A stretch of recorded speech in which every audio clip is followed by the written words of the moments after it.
What's up, guys? On this episode of Scars and Stripes, we got Staff Sergeant Scotty Oliver. He has over 16 years of military experience, 2 years working as a correction officer in a Georgia State prison where he was stabbed 5 times.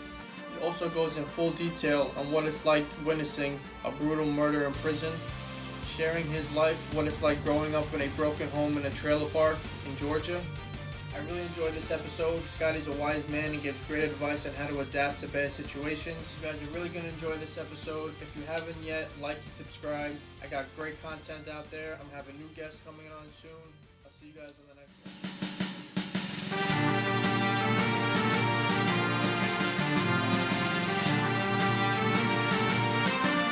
one. Episode of Scars and Stripes. We got Scott Oliver, U.S. Army, 32 years old. Staff Sergeant, 16 years in the service, 1 tour. What's up, man? What's going on, brother? How are you? Thank you for coming on. Thank you for having me. It's good to be here. No problem, brother. So usually we always start with, the basics of tell us where you're from, your town, your upbringing. So where are you from? Yeah, absolutely, man. Augusta, Georgia, originally. A little town called Hepzibah, right outside. Moved around a bunch as a kid. Lived in South Carolina a little bit as a teenager, but the majority was spent pretty much in and around Augusta. I've got older brother, older sister, younger brother, mom, stepdad, and it was a little bit of a turbulent upbringing. A lot of instability and which led me to joining the Army at 17. I was still a junior in high school, and there were no real paths out there to take. And then, there was nobody really pushing you on that path. So took it upon myself to do that. Ended up dropping out of high school because, it was like the third one I went to. And I was working at a restaurant in Georgia as well. And then I was just, making more money working full time than going to school, and my focuses were all messed up, and I didn't really, like I said, I didn't have a path, so I jumped on the easiest one, and that was making money. Which was doing what? What were you doing to make money at that point? I was a busboy. Yeah, man. Villa Europa. It's a well-known restaurant in Augusta. It's kind of like some people, consider it their go-to, but it's like a German-style restaurant and good family culture there, I think they just closed down or moved locations last year maybe, but, that was, oh, man, maybe 07, because I joined in 08, joined the Army in 08. And, so then I, went to basic training. Told my recruiter that I had dropped out, and he's pretty upset with me, caused a lot of problems. Then I went to AIT up in Fort Lee, Virginia for logistics.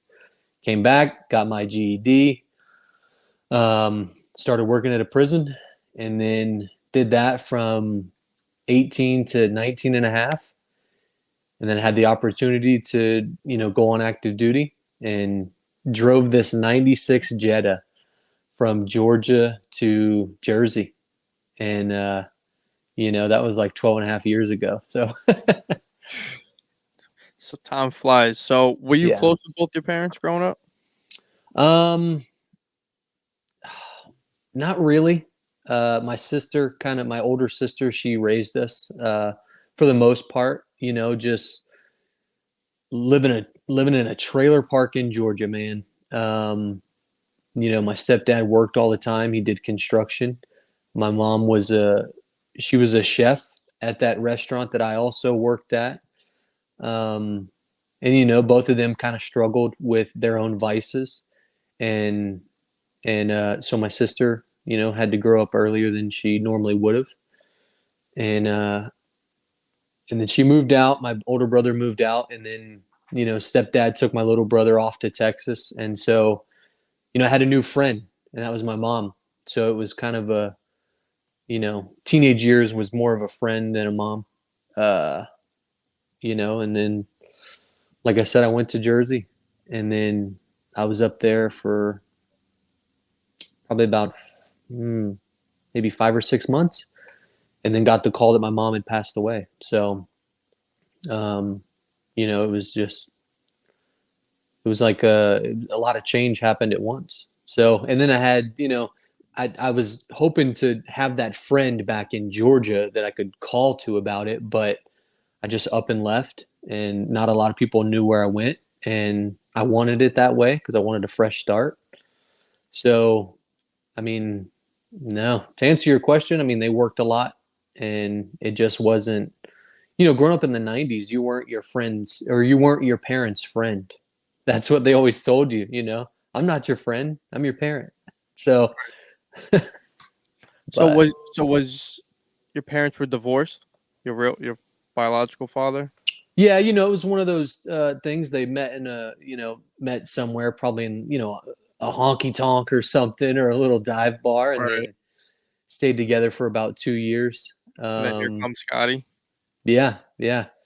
And then he pieced out, which, looking back now, it was probably one of the better things to happen, because that provided the opportunity for my stepdad to come in, and he was fresh out of the army, and helped raise as much as he could, and gave us a lot of good stuff, while he was, because he was a younger guy too, and stepped into a relationship with a woman who already had 3 kids, and Not easy. it's not easy. And I sometimes ask him, like, what were you thinking, dude? Especially having kids of your own.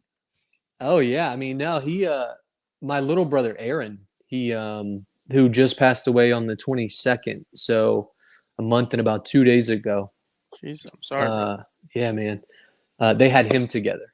So, and then they moved, they separated, and then I don't know, Aaron was probably about, I don't know, maybe 7 or 8 years old.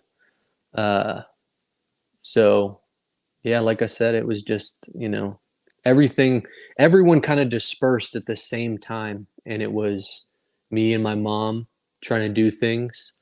We had people around, family around helping. But yeah, it was not a very good way to start life. Do you know what I mean? Right. And So, are you still close with your stepfather? not as much as I want to be, but I do have my own life to focus on, and my own goals, and I'm thankful for what he did teach us, and show us, and the love that he did give us. But, like I said, he was trying to deal with his own stuff from the Desert Storm. And so I don't even know if he knew how to really raise 3 kids that didn't want to be raised by somebody else. Do you know? Right. So yeah, but I mean, I could call him right now and he would answer. So, or he would call me, and if the kids weren't, driving me crazy, I would answer. So he was in Desert Storm? Yeah, he was a combat engineer over there, which, are the guys who blow up everything, or some of them that blow up stuff, Did different. he struggle with PTSD or anything from over there that maybe you saw growing up with Oh him? yeah, I mean, it was, that's one of the reasons I don't like loud noises now, is because, like, my home was always filled with yelling and fighting, and just having a bunch of kids, and a trailer is this big, right? Right. And the volume was this big. So, I mean, it was just loud and chaotic. And, like, my real dad would come over and try to see me, and they'd be fighting in the front yard, like physically fighting in the front yard. Cops were calling, just trailer park activities, man. Just good old trailer park activities. So before you dropped out of high school, who would you say Scotty was in high school? Or as a teenager, a teenage kid, were you quiet? Were you a party animal? Were you into trouble? Were you just quiet? No, Who man. was Scott? No, I've been a person of people pretty much my whole life. Growing up as a third child, you learn to make your own way, and You learn to kind of fend for yourself or do what your older siblings are doing. And moving around so much gave me the opportunity to learn and interact with different styles of people. So I'm most comfortable around people. And if you knew me in the teenage years, I mean, I was all about having a good time. Um, I still am, except for the good time ends at like 9 o'clock, versus 9 o'clock the next day. Mhm. Uh, but yeah, man, it was just a party. I had no rules, no regulations, and I had a little bit of money from working a job, so I thought I knew it, and I was a smart ass. I've been a smart ass pretty much my whole life. Um, You had a but lot of friends? I would say Or that like you popular kid? oh, I mean, yeah, I don't know. That sounds kind of pretentious, but I, I was okay hanging out with anyone. So I knew a lot of people, Nice. the You got along goths, with everyone, yeah. yeah, I mean, like I said, I love people.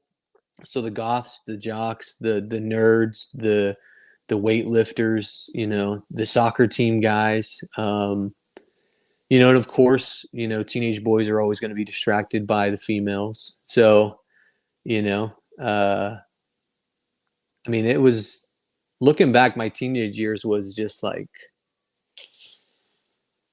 it was like an just a unregulated party for me. I had nothing tying me down, and I didn't care about anything too much. It wasn't nothing for me to do an old Irish goodbye, and I just didn't. I was very selfish, and looking back now, I mean, I've kind of done my own self healing along the way, and done some good self assessments, and I was just a selfish little asshole.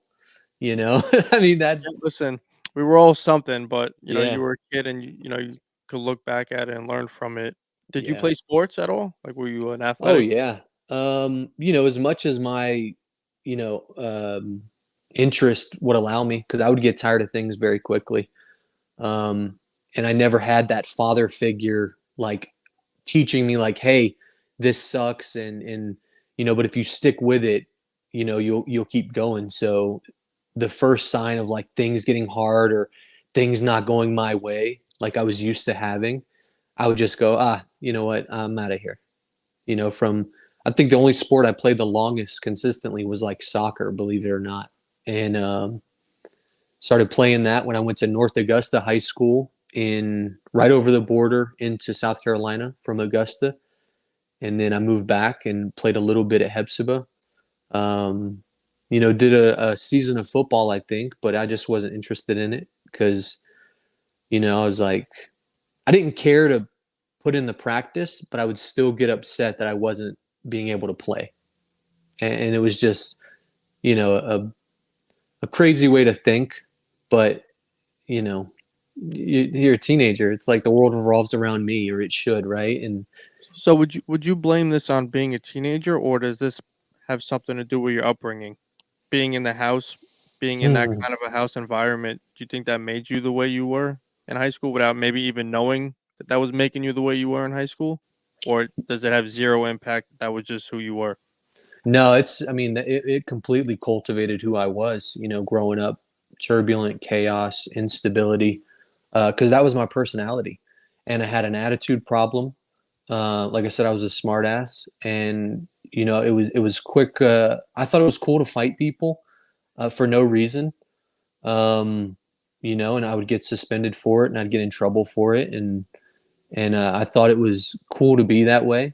But yeah, looking back now, that's the sole reason I'm able to mingle into different personalities and cultures, because that's how I had to develop moving around. You don't want to go somewhere and be the loudest. You want to go somewhere and learn to speak the way that those people do and blend in, so you get used to it more. And even now, it's I'm comfortable being around a lot of people. And it's 100% how we were brought up. I was listening to some of your previous episodes, and you grew up with that dad who gave you nothing but like tough love almost. but it's a different culture because you're from what, New York or New Jersey? So I was born in a place called Staten Island. I lived there till I was around 10. Then I Okay. lived in Jersey. So majority of my life is New Jersey, but family in New York. So I grew up in Yeah. a New York house, but living in New Jersey. Yeah, I mean those are and my wife being from North Jersey, and it's even crazier that, you've known my wife longer than I have, which is wild. Literally, yeah, literally. Yeah, I was just talking to, Brienne and Ashley were just, kind of reminiscing on some things this morning when I told them I had your show to do today. And but to me, Jersey it's just good, hardworking people. Um, and I know her family very well, and they're a bunch of hard workers. Um, everybody's Italian, so they work hard, they play hard, they love hard, and it's a style of life, and very similar to the South. We work hard as much as we can, then we play hard, and sometimes go to church on Sundays. But yeah, I mean, it's not too far different, even though we sound different and we act different. And believe it or not, I've been to Staten Island a few times. The first time I had to pay like $1 million to go across a bridge was the Verrazano. I've sat on Fort Hamilton and watched the cargo ships go by underneath that bridge. Just sitting there meditating on life stuff. When I had the opportunity. So, and the first time I went to Jersey, right, I was a single young guy with a little bit of active duty money in my pocket, and I was 20, so I couldn't really go out with anybody around me because they knew I was 20 and I couldn't get into any bars. But I did find some Colombian friends in the unit that I was with that took me to Jackson Heights in Queens, and yeah, Wow. you That's a lot know, different. yeah, it's a lot different, especially when I'm driving a red Silverado pickup truck across Manhattan and stopping in the middle of the big, huge white crosswalks, and people are jumping on the bed of my truck, smacking the hood, fuck you, get out of the road, you fucking idiot. And then, it's just completely different, but I loved it. It was an adventure, and I would do it all again the exact same way. And, but it's a different type of living up north. Absolutely. So when you were growing up, did anybody know that you were dealing with any struggles? Did you have somebody you can go to actually speak to? Your sister? Did you have a close friend? Did you go to a counselor, or was it Um, bottled inside 24/7? yeah, pretty much, because showing weakness as a man is perceived as you're sensitive, or you don't know how to control your emotions, and it's completely the opposite. um just processing stuff on a day to day is very good, and the way I explain it to some people is that compression that we have in us is going to explode. It's a matter of time, and but you just have to let that valve loose a little bit and let that tension off every so often. And there's nothing wrong, and I don't care what anybody says. If you're by yourself, turn on a sad song and just cry on the way home. And for me, that's what it looks like a lot these days, and I'm not afraid to say it. But yeah, I mean, there was nobody that you would trust, and then nobody that would take you seriously. I mean, I'm sure there were, but my pride and ego, put the tape over my mouth and put the cotton balls in my ears, and I just thought it was that way. And like growing up in the '90s, man, it was a lot different. They were just just be quiet and like deal with it. Just push it down. Just put on a happy face. Go to work. Go to school. Like, you're fine. There's nothing wrong.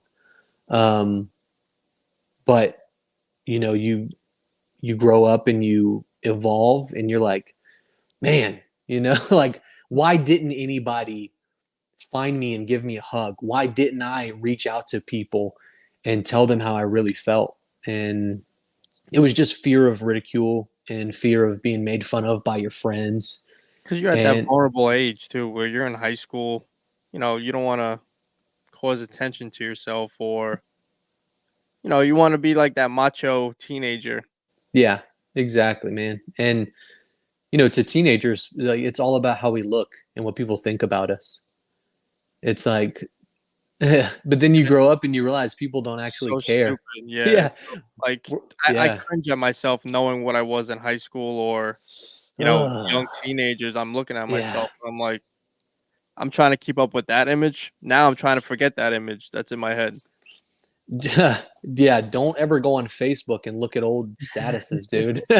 You're like, oh my God, everybody can see Oof, this, like still, and it's so cringy and it's terrible. just the dumb shit we used to write, like, uh and then now with social media, everything is the dopamine and the serotonin and they target us for that. And so they play on our ability to want to be accepted. And, it's it's fucked up world right now. But I mean, I don't know, man. I'm thankful for the way I grew up. If I had the option to pick it again, knowing the things I know now, that is a that's a very hard question to answer because it's been a lot of hurt, a lot of stress, um, a lot of loneliness, a lot of misdirection, a lot of misinterpretation, um, and a lot of just figuring it out along the way. And that's costing me a lot of time, energy, and money. you know, so Yeah, and it's funny because I've spoken to a lot of veterans, a lot of people, and every story is so different. And you hear about how some of their childhoods were so bad and what they've been through. But then when I asked them at the end of the day, they still wouldn't trade it for a normal upbringing because they say that's their story, that's their yeah, life. And he said they don't think they could be the man they were today if it wasn't for that pain and struggling and their upbringing that they had, because they put it into their daily life now. Some had missing fathers, so now they do the opposite with their kids, and now they're aiming to be the best father they could, which to them they wouldn't trade that because they know how it felt being that kid. yeah. I mean, I would 100% agree on it. It's just looking back, seeing the stress right now, and moving past that and healing from it is something you don't want to go towards. But you're appreciative of the bricks that you have that built the house you live in, right? But it's like, man, some of those bricks were a lot heavier than others. So, but I wouldn't trade it. I'm very thankful for who I am today. And I can look in the mirror and, you know, talk to myself and give me those good words of encouragement. And I don't want to, misconstrue or not misconstrue, but misrepresent, because I did have good people in my life. They were just not there day to day, and cell phones weren't a thing, right? So it was like, when I come in town, my uncle lives in upstate Pennsylvania. My aunt was in North Carolina. My cousin Josh, who is a huge influence on me, was in college, and then he went into the military. So, and it was like, you didn't want to go to your grandparents because you thought that they were generations above you and couldn't relate to you. And, and then my brother was on his path that led him down to, being in Attica State Prison right now, which is up near, I think, Buffalo, New York. Um, I'm assuming not as a correction officer. no, that is as an inmate. It's the opposite for me. Yeah, yeah. So yeah, he got locked up in 2019, and they gave him 20 years on the dot. So, um, and it was like I followed his path for a little bit and ended up having to do some community service of my own. So, but it just I did have good people. They weren't always accessible, and and there weren't, a myriad of internet resources available, because first you had to find somebody who had a computer. Um, and then, like, why would you let a teenager on your computer, So it was like, no, dude, you're not using this. Like, go away, go home. Um, So when did the military become a thought in your head? Like when did you oh, I mean, it was consider it? always there, dude. It was, my stepdad, like I said, Desert Storm guy, treated us as, the same punishments and the same corrective measures that they used with him, he used with us, and he worked construction, and he'd take three boys to the job site with him on the summer because we were terrorizing the trailer park and breaking windows and stealing people's bikes and just being degenerates. So, uh, imagine this pen is a big 2x4. We would have to hold each end and do, you know, rifle PT essentially, but with 2x4s on the side, on the ground while he's up there roofing, looking down at us. And it was also dumb shit that he would do, go rake the dirt.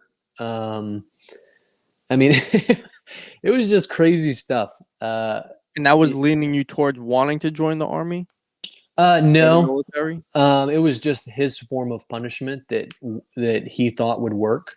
But like I said, my uncle was in the military. My grandpa was a Vietnam and Korea guy. Um, my So cousin Josh your is, whole family yeah. So military. yeah, and they found a way out, and so they always just would hammer it down on us. Like, this is how I got out. This is how you need to get out. Because it was like, you need to do this, you need to do this, versus what's your plan? How can I help you with the resources I know to get you to where you want to be? It wasn't that. It was like, you're going to join the fucking army and you're going to get out of Hepzibah. You're going to leave Augusta. You're going to get away from all this, bullshit. And so I always knew I was going to join. I just wanted to party when I could. And then the party, it ended up, ending early, and I joined at 17. And I mean, I still partied a little bit. I just had to, like, not smoke weed and not stay up until 6 in the morning. And I had to get my priorities right. And at that time, I was old enough to realize that nobody was coming to save me, and I had to figure it out. And so it was like, I had to make a decision. And by the time I was ready to make that decision, went into the recruiting office over off Wrightsboro Road in Augusta and sat with those guys for 4 or 5 hours doing the packet. And, had a record by that point. Had a misdemeanor, like 13 years old. So we had to go down to the courthouse. I had to sit with a very serious judge and explain to him everything, and how I could still be a productive person, and how the military was for me. And thankfully he, gave me that forgiveness that I had been needing. And I enlisted. So, and haven't been on the straight and narrow since, because this is my profession. 16 years, like this August will be 16 years. And what made you choose the army out of all the branches? Did you explore other branches, or like what was the army? Why did you go to that path? It was, my uncle was in the army first and then went to the Air Force. My grandpa was Army. My cousin Josh is Army. Um, and also I, I was still in high school. So it was the only thing I could do in my brain, because that's the only office that I went to. Um, and then, when couldn't even have a phone to like Google what was the information, you just had to, see like a flyer or a pamphlet around town or in the high school counselor's office, or, or you hope that there was a recruiter that would come to your school so you could talk to him. But, it was, I knew Army. I knew it from the beginning. And, it's, I wouldn't trade that piece, right? I wouldn't go into another service. Like, I would keep how I was raised and the things that happened and what I did, but I would always keep the Army. I'm comfortable around it. I know the language. I understand the culture. You know, and like I said, this year is 16 years. It's a way of life at this point. Um, and so the Army in its infinite wisdom decided to make me a recruiter. So that's what I do now. Is I try to go find myself and show them that there is a better way. Um, and you know, having a little bit of success, and hopefully it'll take me to the end and I can retire. And man, I'll be 38 when I retire, 38, 39 ish. Wow. So, but yeah, I mean, I always knew Army. So So, you joined the military. So where does the correction officer phase happen? How does that work? You joined the so Army, but then became a correction officer? yeah, so the reserves is 1 weekend a month. You know, 2 weeks in the summer is how it's advertised, but it's really like a month in the summer. And being that I was in high school, I could only join the reserves. So I did 3 years as a reservist, from '08 to, well, '08 I was still in high school. So like, you know, and I still went to the weekend training. So like '08 to the end of 11, right? That was my reserve time. But I went to AIT in 2010. Like, I don't know, late '09, maybe the beginning of 10. And, you know, came back and I was like, I have nothing on my resume, you know, and I have a fresh GED and there was only so many places it could take you. And so I went out to Augusta State Medical Prison and applied and worked there and, you know, did that. Yeah, it was '09. Yeah.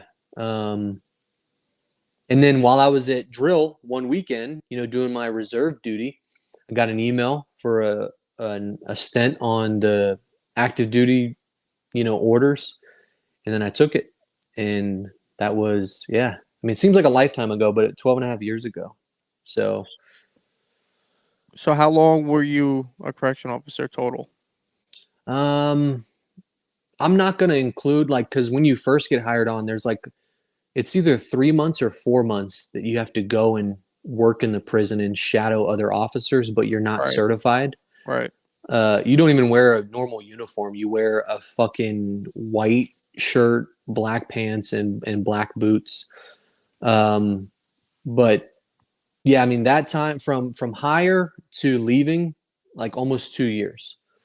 And Um, when you first started, when after training, when you're a correction officer, what was in your mind about being a correction officer? Like, did you know, like, hey, these are dangerous people? Were you like somewhat nervous going into work? Did you not give a fuck about inmate? I mean, no, prison's no, not Disneyland. yeah, I mean, yeah, it was. You know, it's very serious, and it can get very serious very quickly. Um, I'm getting chills right now. Just, you know, pulling into the parking lot, dude. It's like, you know, whatever you got going on, you know, leave it outside that parking lot because it will affect you. And being a kid, dude, you know, 18, 19 years old, these are grown men uh, that, you know, constantly try to manipulate you, physically, not physically, but like physically fighting. Like, you know, it's a authority versus an inmate. So physical, always testing you, emotionally, mentally, spiritually. You know, they're master manipulators, and that's all they have time to do. And each senior inmate that's in there, they just pass down that knowledge of manipulation, right? So by the time you get there, it's a very sharp sword that they don't even have to swing that hard to cut you with, and they got you, you know. And one of the examples that I can give you is I used to have this like old Forerunner, and and knowing what I know now, which is not much about mechanics, is like one of the brackets had broken off underneath the exhaust, and so it was just banging on the bottom of it. And uh, part of the prison is a fully functioning hospital, like on the north, and then, you know, going down the walk is the rest of the housing dorms. But those inmates who would get hurt, they could look out the window into the employee parking lot, and they know what you drive. They see you every day because you have to be there at a certain time. So you have a routine that they get to study and dissect. So, by the time you get up there, they're like, "Hey, notice your truck's been having some trouble." Yeah, man, it's whatever. It's just making some noise. Uh, okay, yeah, that sucks. I've been there too. And they try to build a rapport with you, and they try to get to know you, and then they hit you with, uh, hey man, you sneak in a cell phone. I can have someone on the outside give you $200 and you can fix your truck. And you're like, 18-year-old kid, you're like, that's a quick 200. And then you realize, like, Jesus Christ, dude, this is an inmate and I'm an officer, and he's trying to manipulate me. And it's very subtle. Sometimes it's obvious. But I mean, there's people that they prey on all the time. They're predators. They're professional predators, whether they're in there for a year or 40 years. They're always running game on you, and they try to get what they can out of you because you're their entertainment, basically. And So, what kind of correction officer were you trying to be every day? Were you kind of like trying to be civil and cool with them? Would you speak to them? Would you give them no mind, tough guy kind of act? Or what? yeah. How did you interact with them? Like, Well, I what mean, were you known as? I was known as like, we're gonna go, like, if you're not gonna do what I say, and then you don't want to get a disciplinary report, like, we can go settle it in the closet, and I'll take my top off and we can get after it, and you earn your respect that way, which is not the right way. But sometimes those inmates, they just did not understand the pencil, and you had to give them the sword. And sometimes it worked in your favor, but sometimes it didn't. But it was settled there, and you earned their respect because you were willing to step up to their level of violence. And so you build a name that way, right? But you can also build your name by just being consistent with the rules. And I was more scared of the warden and the captains, and then like, my chain of command in the prison versus like their chain of command within their own ranks. The gangs, the GDs, the gangster disciples, the Muslims, the Latin Kings, MS-13, of course, the Bloods and the Crips. But they have their own protocol to follow, right? So they're not just gonna do things without being given a word from somebody. So, you do the right thing as much as you can, until that thing doesn't work out, or they just don't understand nothing else, or they approach you first, and sometimes you don't have time to grab a pen to write a disciplinary report. You just have a fist, and you have your radio, and you have, your officer next to you. And the ratio in the housing dorm that I worked in was 250 inmates to 2 officers, which still blows my mind that was even how it was. But you learn to de-escalate situations verbally, because, like I said, it can turn very serious very quickly, and it did a couple times. And I was telling you before, I don't know if you can see it, here. I'll have to show you. I'll send you some pictures, but a couple stab wounds here, a big one on my hand here. I'll move my hair out of the way. This right here, got head butted. So, like I said, it turns very, very serious very quickly. So tell the viewers, for right there where you just showed the stabbings, what took place, what happened, Yeah. what's the So story? it was, I was a newer officer, and I was trying to make a name for myself, and I was trying to be on the tactical squad, and which is like the riot control guys. That they wear special gear, they get special pins and stuff, and it's more of recognition. The pride and the tough guy look that we were talking about earlier. You want to be a tough guy amongst tough guys. So, I was probably there, post graduation, like 2 months or so, and I worked in 14A, and 14A is attached to 14B with a control room or a counselor's office in the middle. And so I'm walking through the counselor's office, and somehow two of these guys had, they'd either pop the door or stop the lock. And so they were out, right? And they were fighting, and which I thought they were just fighting. And then I came through the door, and I hear this guy, his name's Chris Taylor, and he's coming over the radio, 14A, the housing dorm, and then you say the call, which is a 1010 inmate on inmate fight.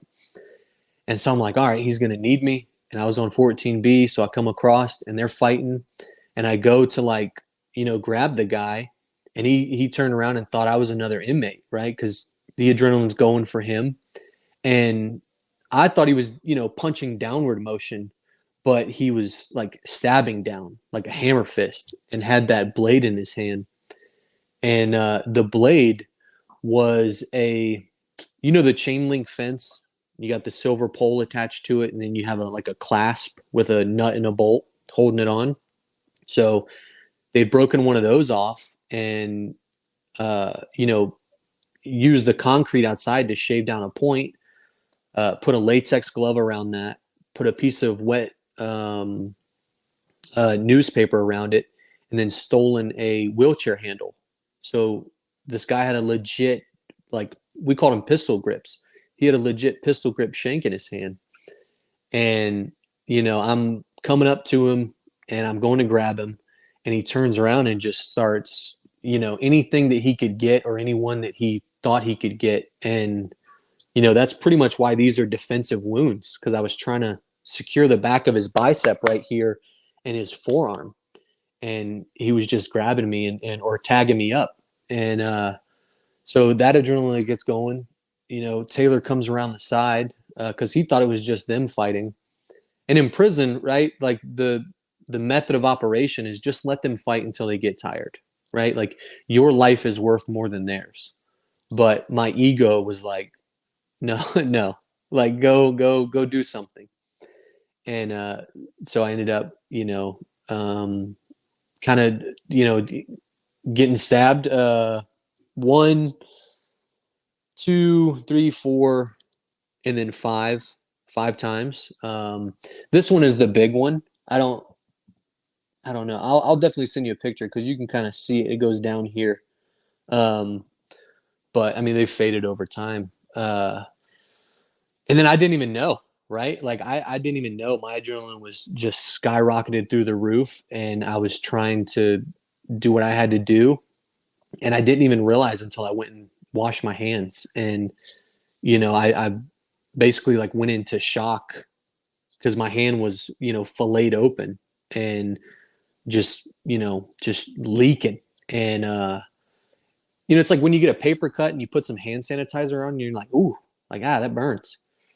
And, but I instantly knew what had happened. And I was like, oh my God, I don't even know what just happened. So I went into shock and then rushed up to the hospital portion. And then, they didn't even numb it, which is crazy thinking about now, but, reaction time for the medical people up there, because it was, actual doctors and stuff. And then they just they held my arm down and then peeled it open and then jammed that friggin' Tetris needle. And then it hit my bone and then ended up breaking the needle, which we didn't realize until later, because I was starting to get an infection and stuff. And so after that, a week or two off work, I just let inmates fight now. So I mean, did the inmate know afterwards No. that I just stabbed a fucking CO? No, he didn't. I think he realized, but and one of the techniques is to get to the back.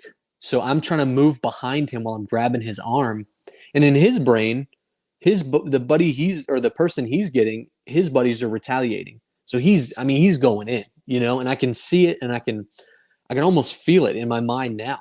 And so I was trying to move behind him, and he's swinging, and 5 times. I mean, just a couple quick little, get off me, who are you? And man, it was And I don't and think he had time. And I never held it against him. But he got fucked up. You know, our guys took care of him for me. And then I never ended up seeing that guy again. So and it's fun, not funny, but I always think about, and obviously I respect all law enforcement, correctional, police, whatever you are. But I always wondered, why would somebody want to sign up to be miserable every single day? And it's just you don't see nothing good. Like, it's just every single day you go to work, it's gonna be just a miserable day. And I always wonder, like, why? I know people have to do it, but like, what is there as a CO that, like, hey, I want to be a CO? It's just misery. I mean, for me, it was the money because I needed the money because I had an apartment and it was like the first thing hiring, and I needed it, right? But it was, man, I'm telling you, like they need to have an age limit on who, let's say 25 years and older. Like that's because in like 18 to like, even early 20s, those are our formidable years to where we solidify who we are or who we think we are and develop our habits and the ways that which we are, right? So for me, when I left with a lot of trust issues. I didn't trust anybody. I'm still very skeptical of people and their intentions now. Uh, it gave me PTSD, which I didn't recognize it as that then. And it just it's constantly like you're constantly on. I used to be constantly on guard, right? Because once you see a bunch of inmates and then you go into the normal world, you can picture everyone as an inmate, right? And that's a weird thing to say, but if you talk to police officers or you talk to other correction officers, like ask them that, and I'm sure they'll echo that same thing. So it's not, dude. It's a man's world, and like I said, there needs to be an age limit because it completely fucks you up. And going back to what we said earlier, you sort of bottle things up and you suppress things, and that's what I did with that whole situation. I never told anybody about it, and so happened. I learned my lesson not to mess with the inmates while they're fighting, and then months later, almost like a year later, something like that, I had gotten orders to New Jersey, and I had to be there September 18th, 2011, or yeah, 2011, and I was putting in my 2 weeks, and I was gonna work 2 more weeks and then be home for 2 weeks and then leave to New Jersey, right? But it was the Sunday. I was on first shift, which was like 6:30 in the morning to like 2:30 in the afternoon, and we let him out for yard call, and that was when I witnessed the most horrific just murder. The absolute this kid was just erased from this plane of existence, and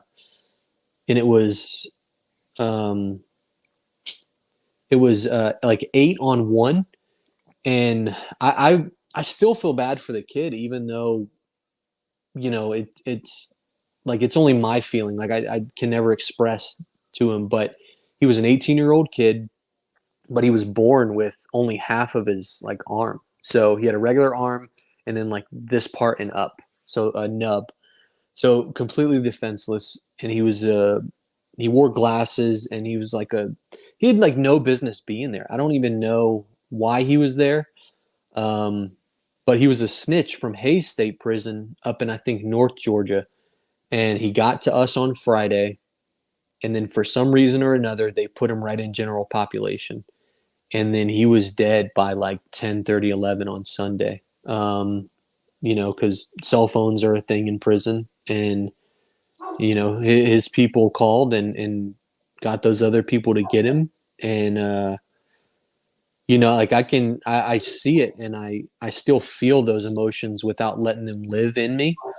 Because I've done a lot of self help and self improvement. So, um, dude, it was horrific, man. And it was, like I said, 8-on-1, and I can see through the crack of the door where the control room was in the middle, and then it was 60-man pods in the building. So 250 people roughly, right? 120 on each. And it was always overpopulated. So people sleeping on the floors, people sleeping in the shower area.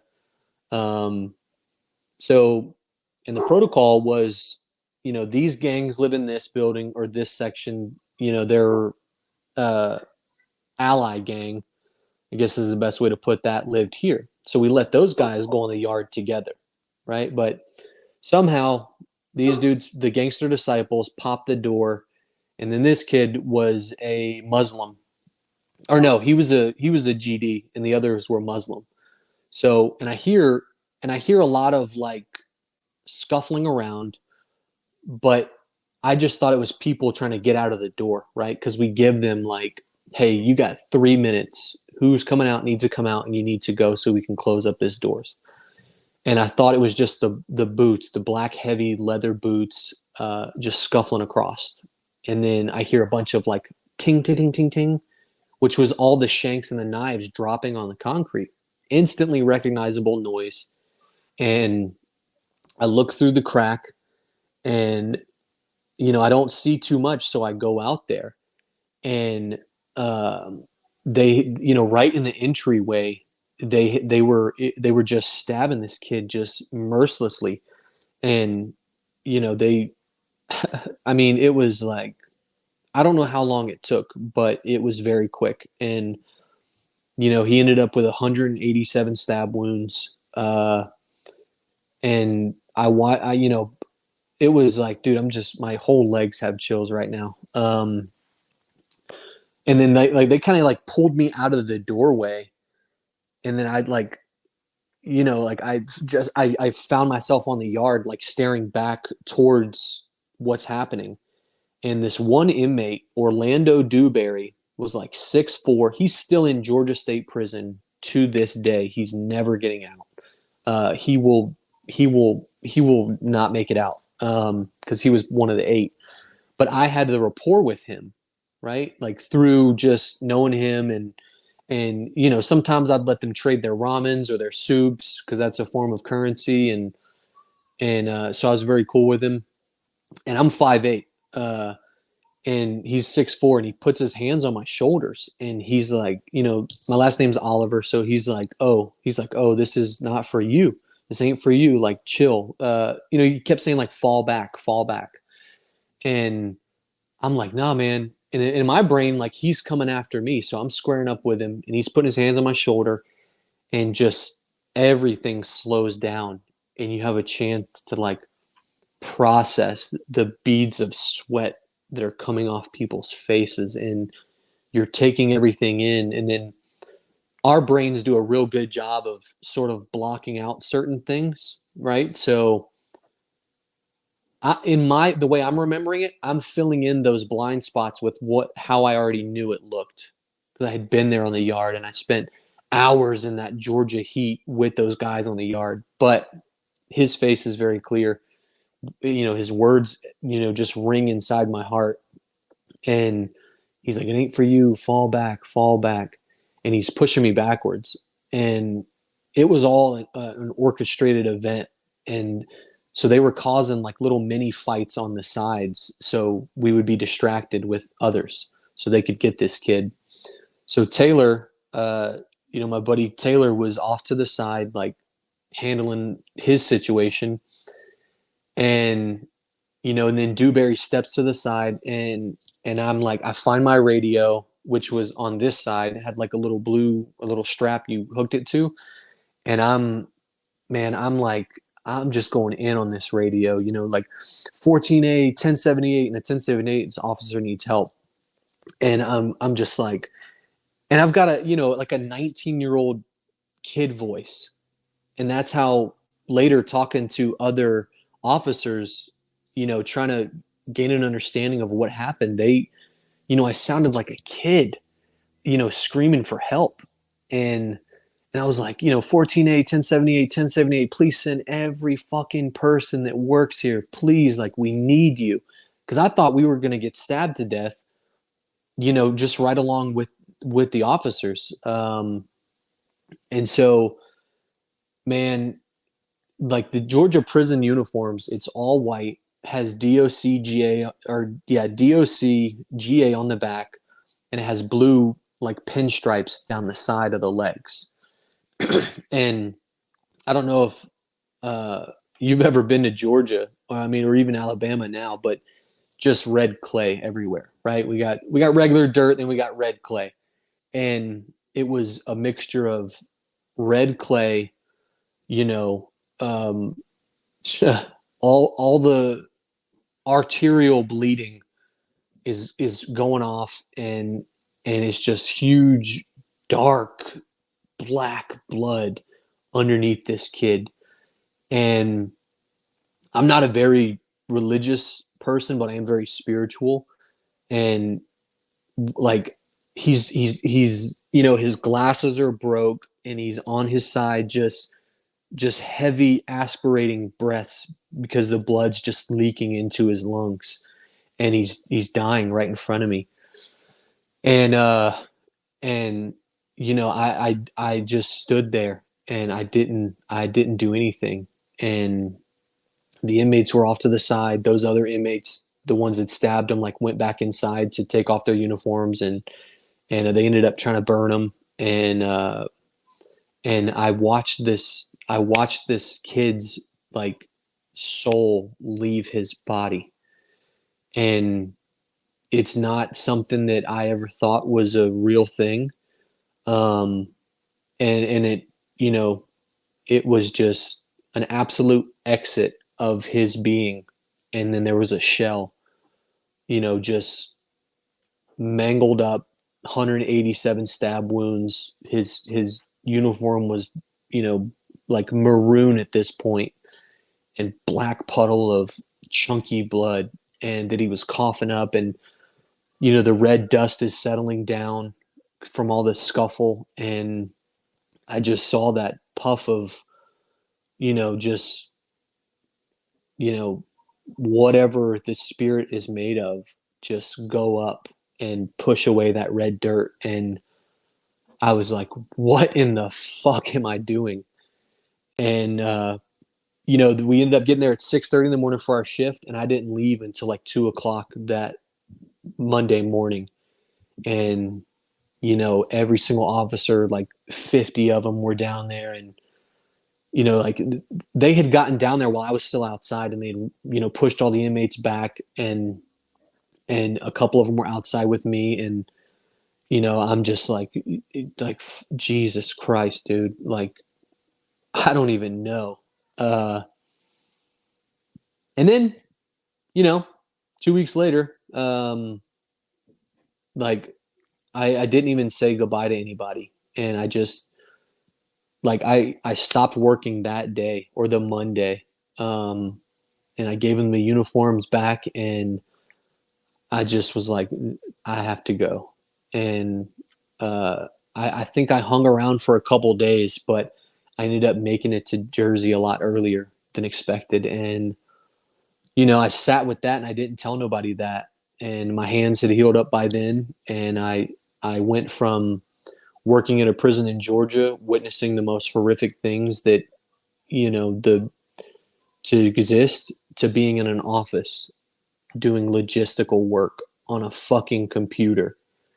And I pushed it down, and I suppressed it. And then, 5 or 6 months later, my mom passes away. And then I go, okay, I know exactly what to do with this. I put it on the shelf with the prison. And then,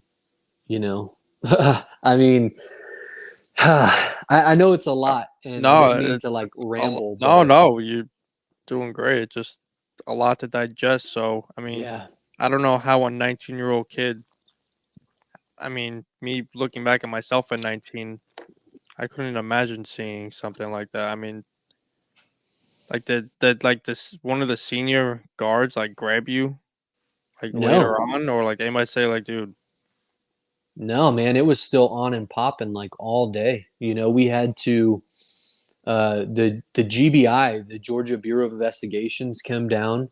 The tactical squad, they called everybody in. They came in. We absolutely, uh, you know, dissected and obliterated this housing dorm. Pulled all the contraband, all the knives. Dude, I remember climbing up on a bunk bed, and it was a low hanging light because like you had rafters and then a ceiling, so like inmates couldn't get up in the ceiling, right? It was all like you could see the beams, and it was white concrete, white beams, and then low hanging thing.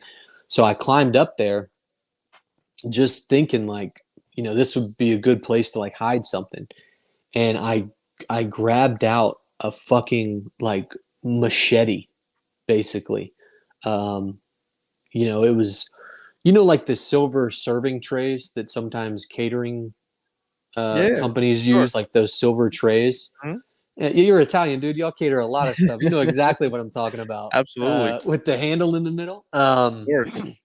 So they'd gotten one of those from the kitchen, and then like balled it up, flattened it down, scraped it, and it was a fully functioning machete. And so I was just like, oh my god. And that was, we found so many things like that day, and everybody was in work mode. Nobody was asking, how's everybody doing. They were just like, what did you find? Where is it? Did you do the paperwork? All right, hit the next thing. And man, it was like So you we you're had to. 19. You're 19. Where you were still living in the trailer park No, I was living in an apartment by with yourself? no, I was like staying with this girl for a little bit, and then Like, ended up moving into my own apartment. was it like like a friend you were just splitting rent No, with, or it was no, a no, no. girlfriend? We were together. We were together for like 3 years. So you just like come home that day in the apartment after a day like that, and are you just sitting staring at the fucking wall?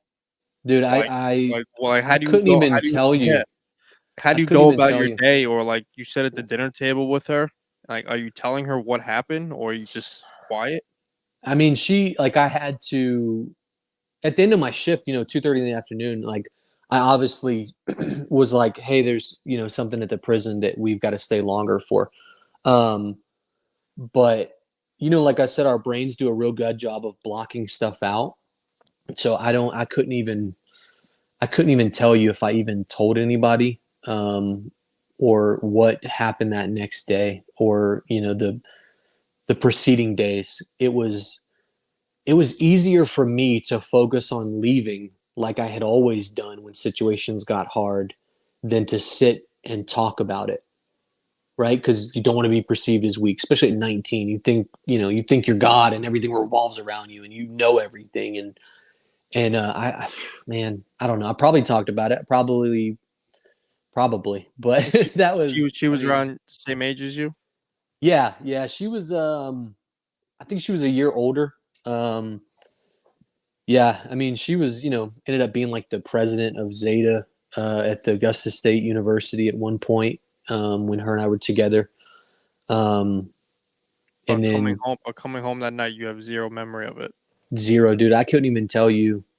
I couldn't even tell you. I'm gonna be thinking about this for the rest of the day, but it was, you block out certain things, and I think that's one thing that I definitely blocked out a lot more. And there's definitely people who don't obviously see stuff like that to block out. I mean, you block Yeah, out a bad day, you yeah, block out, a little fender bender. I yeah. mean, you're blocking out something that you only see on TV.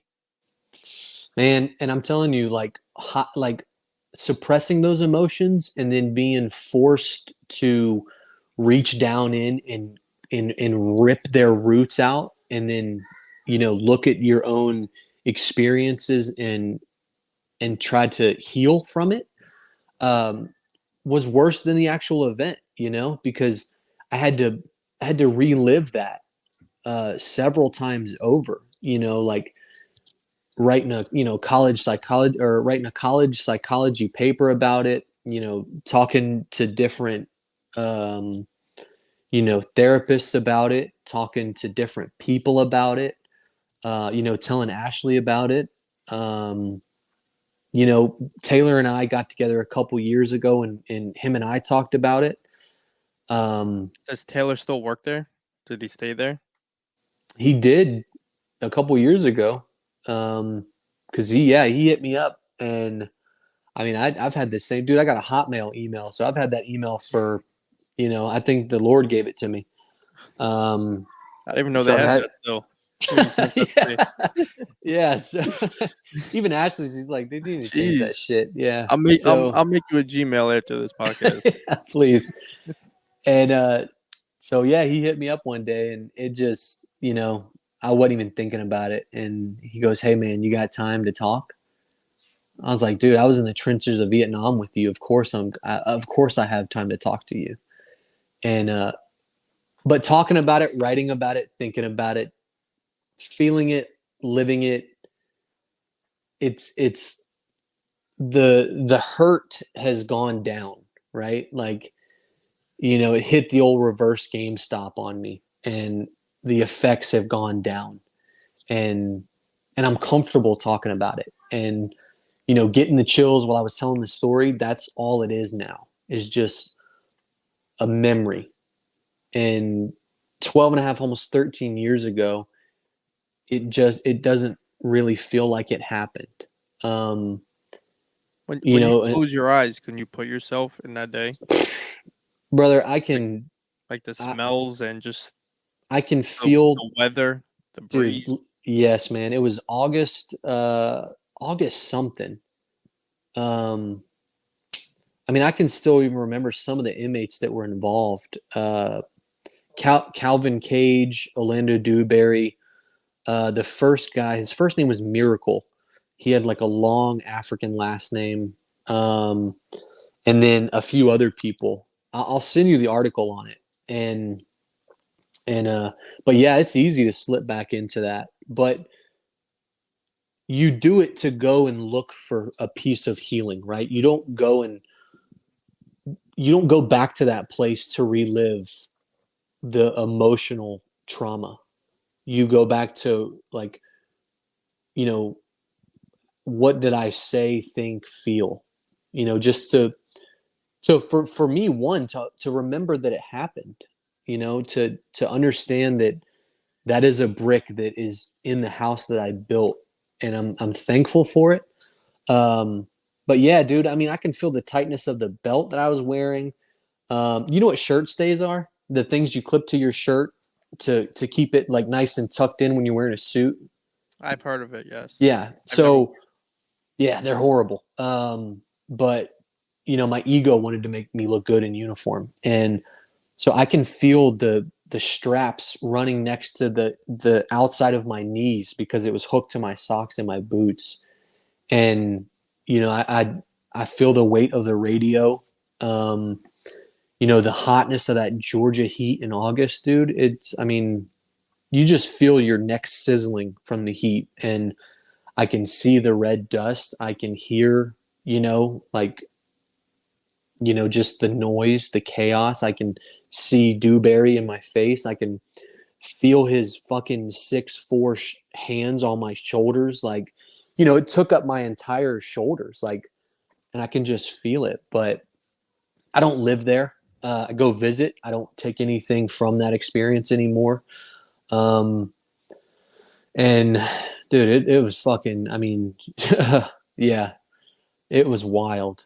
It was absolutely wild. But yeah, I mean, it's easy to go back to that place, especially when going back comes out in anger. The trauma manifests in anger or irritation or depression or anxiety. And you go, why do I feel this way? What are the root causes? And then, okay, they're called C events, significant emotional events that happen in your life that take place. So yeah, I mean, you can feel it. I can still feel it. I mean, oh yeah. So you get the call, you're going to Jersey. Now where about Jersey? Is it Fort Dix, Yeah, man. Fort Dix. which is another prison? It legitimately is a prison there, It's dude. a prison. The guy, do you remember the movie Blow? Absolutely. Johnny Uh, Depp, Johnny the Depp. character that it was based off, George Jung. Right. Yeah. Right. He was in prison there when I got there. And I think he got released in like 2012 or something. So was And the then base intertwined with the yeah, military base? yeah, Like yeah. They you got cross two the path? jails there, believe it or not. No, you wouldn't even know if you didn't know, you wouldn't know unless you rode by it and you're like, what the fuck is Fort Dix Correctional Institute? You know. Um, and then you see the inmates walking around in the fences, and then some of them are trustees, so they're allowed outside, and you're like, what the fuck? Like, why is this prison right next to the on post housing where people's children live and walk around? Um, but you know, federal prison is more money crimes than Yeah, it's physical very crimes. very less than the Yeah, state. More freedom, yeah. So like a camp. still a very crazy thing. And you know, when I got there and I got the tour of the whole installation, it's a very small training post, but you know, I instantly like, you know, I was fucking 3 weeks from, you know, that murder. And I was like, why? Like, why am I next to a prison right now? You know? Um, and then on the backside of Fort Dix going out, there's another like detention area. So, but yeah, Fort Dix, I got there September 18th, 2011, and I left August like 23rd or 24th of 2016, and you know, deployed all of 15 to Djibouti, East Africa. Um, you know, I got up there at a medical unit. I was with the 439th Medical Battalion doing logistics for them. And then I went over to the 404 Civil Affairs, started, you know, doing some work for them for 4 years or so. And, you know, started like I met Ashley through the civilian worker who was taking care of the barracks that I was living in. And he's a younger guy, you know, ended up being a piney from South Jersey, which I call those guys rednecks. I'm like, y'all got rednecks here too? And so he was younger, and I was like, what's there to do around here, man? He's like, dude, like nothing, you know, unless it's you go in Atlantic City or the Poconos or LBI, or you can go up to the city. And I had done all that a little bit before I had met him, so I already knew. But I was like, yeah, I'm sick of that. You know, I'm only 20. I can't go anywhere. Like I can't do anything cool. And so he's like, you can come out to a house party, you know, out in Egg Harbor Township. And I met Brienne first, and then she introduced me to Ashley, and then you know, as they say, we got to rapping, and that's how it happened. And you know, we got 3 kids and coming up on like 13 years of being together. So And this is after deployment or before? before, yeah, we started dating June of 2012, and then got married uh, July 15th, 2016. So I was a couple months home from deployment, and then I already had orders to Sheffield, Alabama before we got married. So got married July, no honeymoon, no nothing. We had to start packing all of our shit up, and then you know we left there. Spent 4 years in Sheffield, Alabama. Had 2 kids, Penny and Liam, and we left there September 2020, October 15th, 2020, right when the world shut down, and you know went to Fort Meade, Maryland, and dude, that fucking place. That's a whole nother episode. And then we had Ellie, you know, February of last year. Um, and then we just moved down here February 15th of this year. And then I already know I'm going to be here for 3 years, which we're in. I'm assigned to Huntsville, Alabama. So, So for viewers who really don't know, explain a little bit what is logistics in the Army.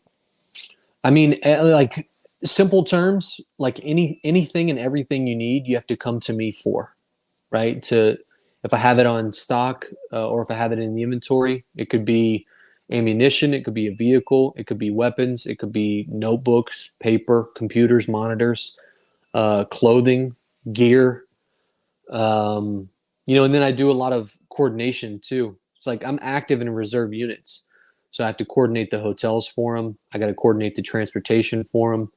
Anytime we go to a big exercise, I've got to go to the planning conferences for that and just coordinate all the logistics that are involved, and make sure these guys are food and housed the way they need to be.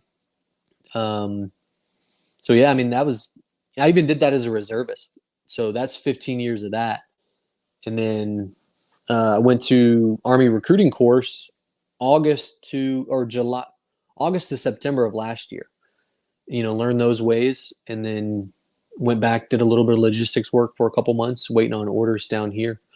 But yeah, I mean, I could go more in depth for it, but it's just whatever you need, come to me for it. And I got good enough to get things that most people couldn't get just from the relationships that I built. So I was fairly successful at being a logistics specialist for a while. So when you were told you were going to be deployed, obviously, was there like not a war, but what was the mission in Africa at that point? Yeah, I mean, I knew because when I applied for the AGR program, Active Guard Reserve program, um, they had sent me an offer letter, and then I wanted to deploy. Like, I joined in '08, right? So I knew it was like the height of the war almost, or right in the middle, I should say, kind of towards the middle. But I wanted to deploy, so that's why I accepted that medical unit in New Jersey because I called the lady and I was like, "Who's deploying?" And she gave me the information, and I said, "I want to go there, as quick as I can." And then that was even before the event at the prison happened, and so Go ahead. yeah, so we deployed in 2015 with the 404 Civil Affairs Alpha Company to East Africa, Djibouti, and Civil Affairs is. I mean, That's a I fun was name to doing. say. Yeah, it is. And everybody in the Army, no matter like who it is, like what unit are you with, it's like we have to tell you the whole thing. And even being in the Army, you're like, dude, I've never even like heard of that. Like, I don't know, it sounds cool. The 82nd first ABCT, and you're like, all right, I don't know. You don't know mine, I don't know yours, but so civil affairs essentially is, and it's like, I hate this cliche, but it's winning the hearts and minds of the villagers. And, they have, they like, those are the people that coordinate with the civilian government or the non-government organizations to provide relief and aid for villagers. So in turn, those villagers see us as good people and are willing to give us information that they know about the bad guys, or allow us to operate within their village.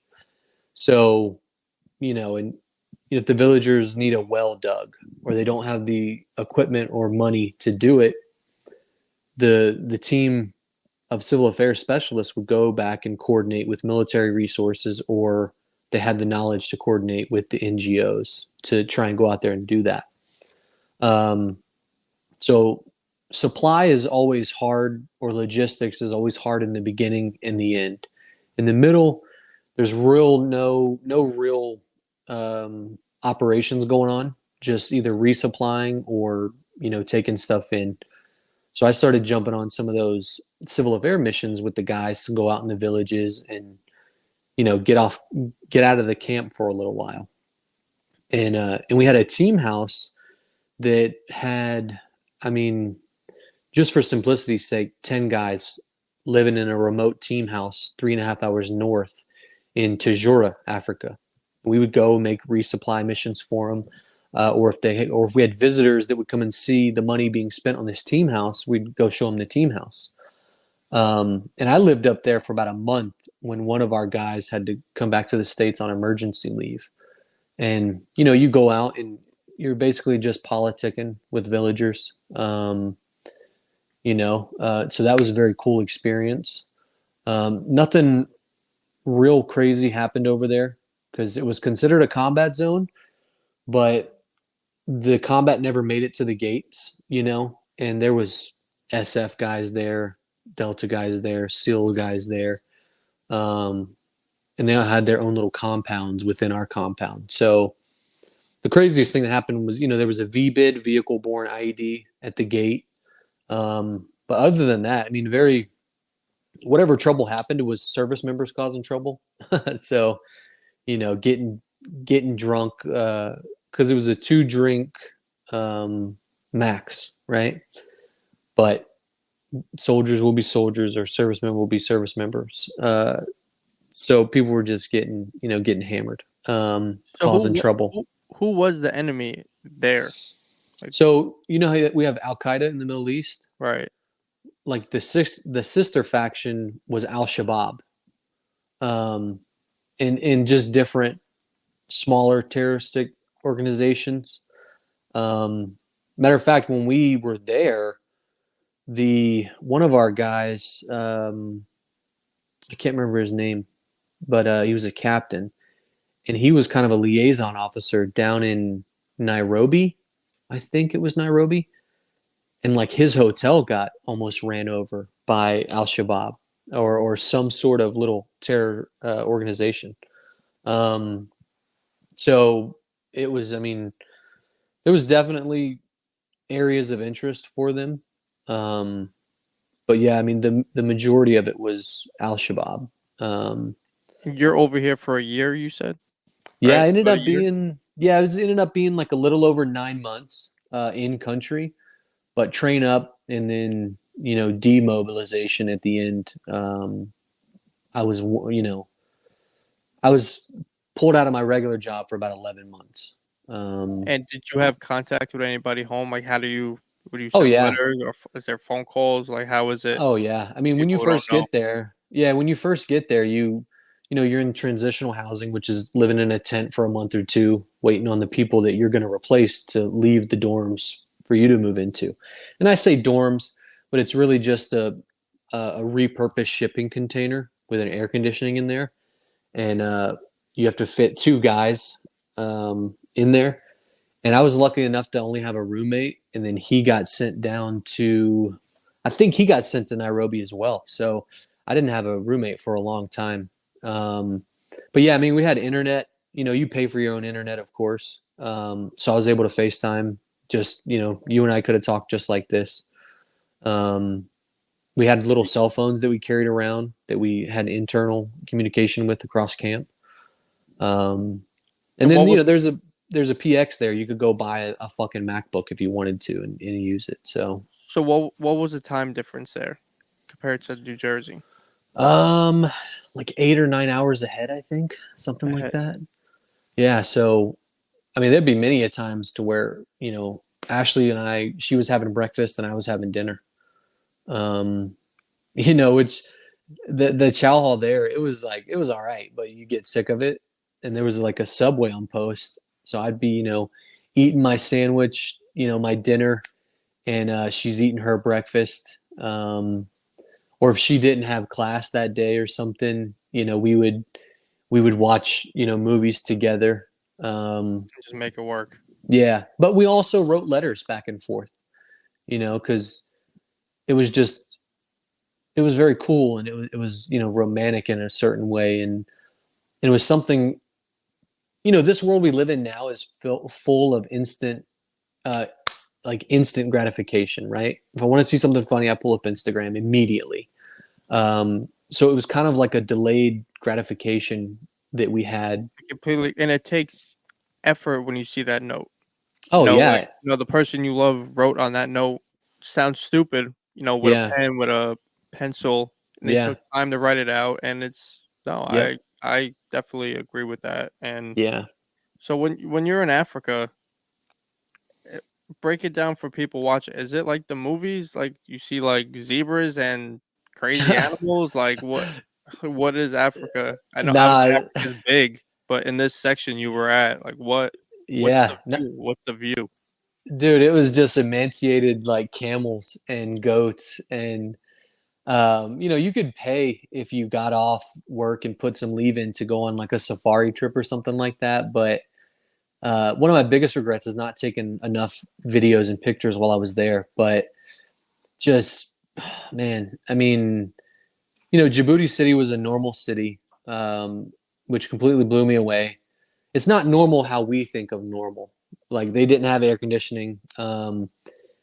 Just it was like, and I don't want to be disrespectful to the people of that culture because it's a higher standard for them, but it is a lower standard for us here in the States.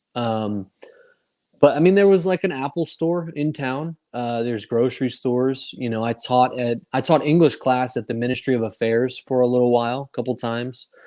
But then you get to the outside of the city, and it is the tin huts, and then the garbage everywhere, and just the smell of burning plastic, and people just watching you drive by on the road, just pissing towards you, because they don't care. And I mean, it was, like a traditional kind of how you think of Africa in your mind with, different shops and cars going by and camels walking and the little mopeds that people drive around. And then you get outside that area and it's rolling hills of deserts and, a couple of trees, a couple patches of trees every once in a while. And are the villages welcoming to you guys? Oh yeah, of course. Like you see Yeah. troops, like they know you're there to obviously support them, but it's still, a little scary. You see guys with machine guns. Yeah, I mean, Like, yeah, it was kind of weird too. You know how like we have the FBI here, and we just don't like you don't ever see an FBI agent anywhere. right. They have I forget what the state level police are called, like the county police and like the NYPD, and then you have the gendarmerie, which is like the federal police, but they're still actively working side by side on a daily basis with the state police. So yeah, they would be patrolmen walking around with actual AK-47s and doing their job. COT KOT was a problem. It's like like a like a I mean it's methamphetamine in a flour that these guys would just ball up and put in their cheek, and sometimes people would like pass out on it or they would be hyped up completely. So it was always a constant thing of like, is this dude high on cot gonna run out in front of our car and get smacked? Because we drove non-tactical vehicles, like old school Range Rovers, Toyota Hiluxes. I drove a Nissan hardbody for like 8 months. Looks like a little Chevy S10. But I mean, you got taxis there. There's no stoplights. There's no stop signs. They have roundabouts, which people are Dale Earnhardt in that thing at 80 miles an hour, high on cot. You got kids just out in the street. Just driving. What's your ranking at this point? Are you I was a sergeant still. No, I was an E5, just a regular sergeant. But I did a good job of being where I needed to be and playing the position that I needed to play. So I took more of a background role, and I really didn't know how to operate as a civil affairs specialist. I just like followed whatever the other guys were doing and tried to be as helpful as I could whenever they needed it. But a lot of times it was me and my, like I went with my buddy Demosky a lot. Him and I would just grab a satellite phone and grab our weapons and, put in the request to go out, and we would drive around the city, or drive out to the country areas to their areas operation, which was like Arda and Dakil and a couple other villages. Just go hang out with the villagers. Patrol? Is this considered a patrol? Not really a control, just more of like showing our face to let them know that we're still here and about, and that we didn't, pull a bunch of information from them and then just leave. Like, we're going to come back and see you when we say we're going to come back and see you. and maintaining those relationships with the village elders and the shop owners and the you know the engineers of the villages that would help us coordinate, like, if they need something built or something like that. Just maintaining a presence and keeping that open relationship until it was time to leave, and then another group would come in and it would start the whole process over. So, I mean, it was a wild experience, but yeah, it was awesome. Learned a lot, man. Learned a lot. Learned to be appreciative of what I do have. Taking a shower when I want to take a shower. Not having to hear like a call to prayer over a speaker 5 times a day. Like 5 in the morning. Sometime in the morning, lunchtime, afternoon, and then evening. Not having jets fly over you like 24/7, because the camp, it was Camp Lemon Year, so it was like a smaller camp and had all different types of nationalities in there. So Germans, Italians, Lithuanians, obviously Americans, and then we had all different branches. So it was just constant noise, constant activity, and the camp runs 24/7. So, and they employ villagers to come and work on the installation, right? It's part of building the rapport with the culture. Hey, we're going to come in and put a military installation right here, but we're going to hire a bunch of your people to come and do some work for us. So, I mean, it was, it was something going on all the time. How like New York City never sleeps, like a military installation or downrange, like never sleeps either. And when you were out there, what was your everyday carry? What was your rifle? Oh man, it was an M4. If I was going out. But most of the time my weapon sat in the arms room. It just wasn't, I just didn't need to have it. But when we would go out on mission, you got the M4 with the ACOG, and then you have a 9mm Beretta. And then civil affairs, they are authorized to wear civilian clothes. So I got a bunch of our guys hooked up with concealed body armor from a company out in Virginia called Velocity Systems. So we'd go out in regular clothes and a polo shirt with body armor underneath, and you got an M4 here and you got a 9mm holstered. So, but thankfully we never needed it. But we were always, prepared to use it, I guess is the best way to put it. But yeah, I mean, and I don't know, I'm kind of like a hippie at heart. So I'm like, man, even carrying a weapon like around villagers and seeing kids and stuff, it was always very strange. Like I felt like I was doing something wrong by exposing these kids to, such weaponry. Well, it's not normal. It's not normal. No, No, it's definitely not normal. It's not normal. So you're not abnormal for having those thoughts, because Yeah. kids don't see people walking with M4s down the street. Yeah. I mean, so it makes sense. Yeah. So, I mean, that was a real cool experience, and then my career kind of settled down from doing cool stuff, because I came back in like December of 2015, and then like we moved in the horizontal company that I was with in Alabama. Weren't really going anywhere, doing anything, deploying. And then I stepped in, Ashley got pregnant, and I stepped into that father role and that husband role. And I try not to go anywhere now if I can help it. I don't even like to go to work sometimes. I just like to be at home with the kids and do that. I mean, I know you're into MMA and UFC. So one of the pictures that I had sent you was a octagon. I saw that. Yeah, I have that written down, but I was going to ask you. Yeah, so I'll go right into that because it's so cool. So in the Army, there used to be 4 levels of combatives, right? It's called MACP, Modern Army Combatives Program, and you can talk to any Army guy or any BJJ guy. It's just watered down BJJ, simple moves, simple techniques. I mean, to me, they're simple, but I went to level 1, 2, and 3 in 2012 and 2013. And then the octagon photograph is level 3. First week is boxing. Second week is kickboxing. Third week is kickboxing with takedowns. And then your fourth week is your like crowd control, vehicle extractions, and then a lot of admin procedure for running tournaments and grading and judging and stuff. And so you get to fight in an octagon for 3 fights every Friday, and then you demonstrate the ability to learn the move. And if you don't, you just keep fighting.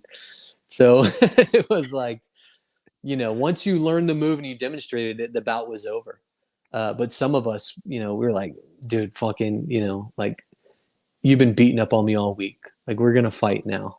And I'm not going to do the techniques on purpose because I really just want to punch your face in because you've been pissing me off all day in practice, And so it was just kicking each other's ass for like 3 weeks. Yeah, it's funny because I spoke to Dakota Meyer about it, who dabbles in jiu-jitsu, and I asked him, I said, do you think jiu-jitsu should be taught in military? Should it be taught in, the Marines, the Army, Yeah. for those reasons? And, he says they dabble in it and they try, but, Yeah. It's a lot of, from me who's trained for a long, long time, it takes a lot of time and effort. So if you don't have that much resources to fully train, or, they try, but, it's tough. It's a tough lifestyle.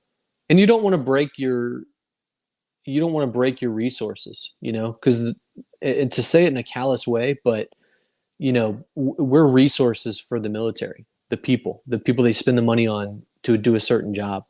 So you don't want to go and break them by sending them to a bunch of combatives courses or having them run combatives programs constantly. But you also want to be tactically sound, because 80% of fights go to the ground. And then that's where 100% of 80% people either, make it or break it because they don't have the ground game. Right. And then we have all of our gear on too. So it's even harder to move and manipulate and even get yourself out of a situation. That's exactly what I spoke about with Dakota. I don't know if you know his story, but yeah, he was, hand-to-hand combat with a member of the Taliban with his gear on. And that's where I thought, about the jiu-jitsu, it could have helped in that situation. But in a situation where it's life or death like that, sometimes jiu-jitsu and everything is just out the window, and it's just it's survival mode. Oh yeah, man. I mean, especially there's especially his story. I mean, that's like, I've never killed anybody, but I've obviously been around it, right? And even when you're fighting somebody, like it's a very intimate thing. It takes a lot of control to gain control over somebody. And you know it as well as I do, martial arts practitioners are some of the most calm people that you will know and meet. It's like, dude, I have the capability to stop you from doing this, but I don't want to stop you permanently, or, I don't want to break your arm if you fucking are just being drunk at a bar giving me an attitude. I can walk away.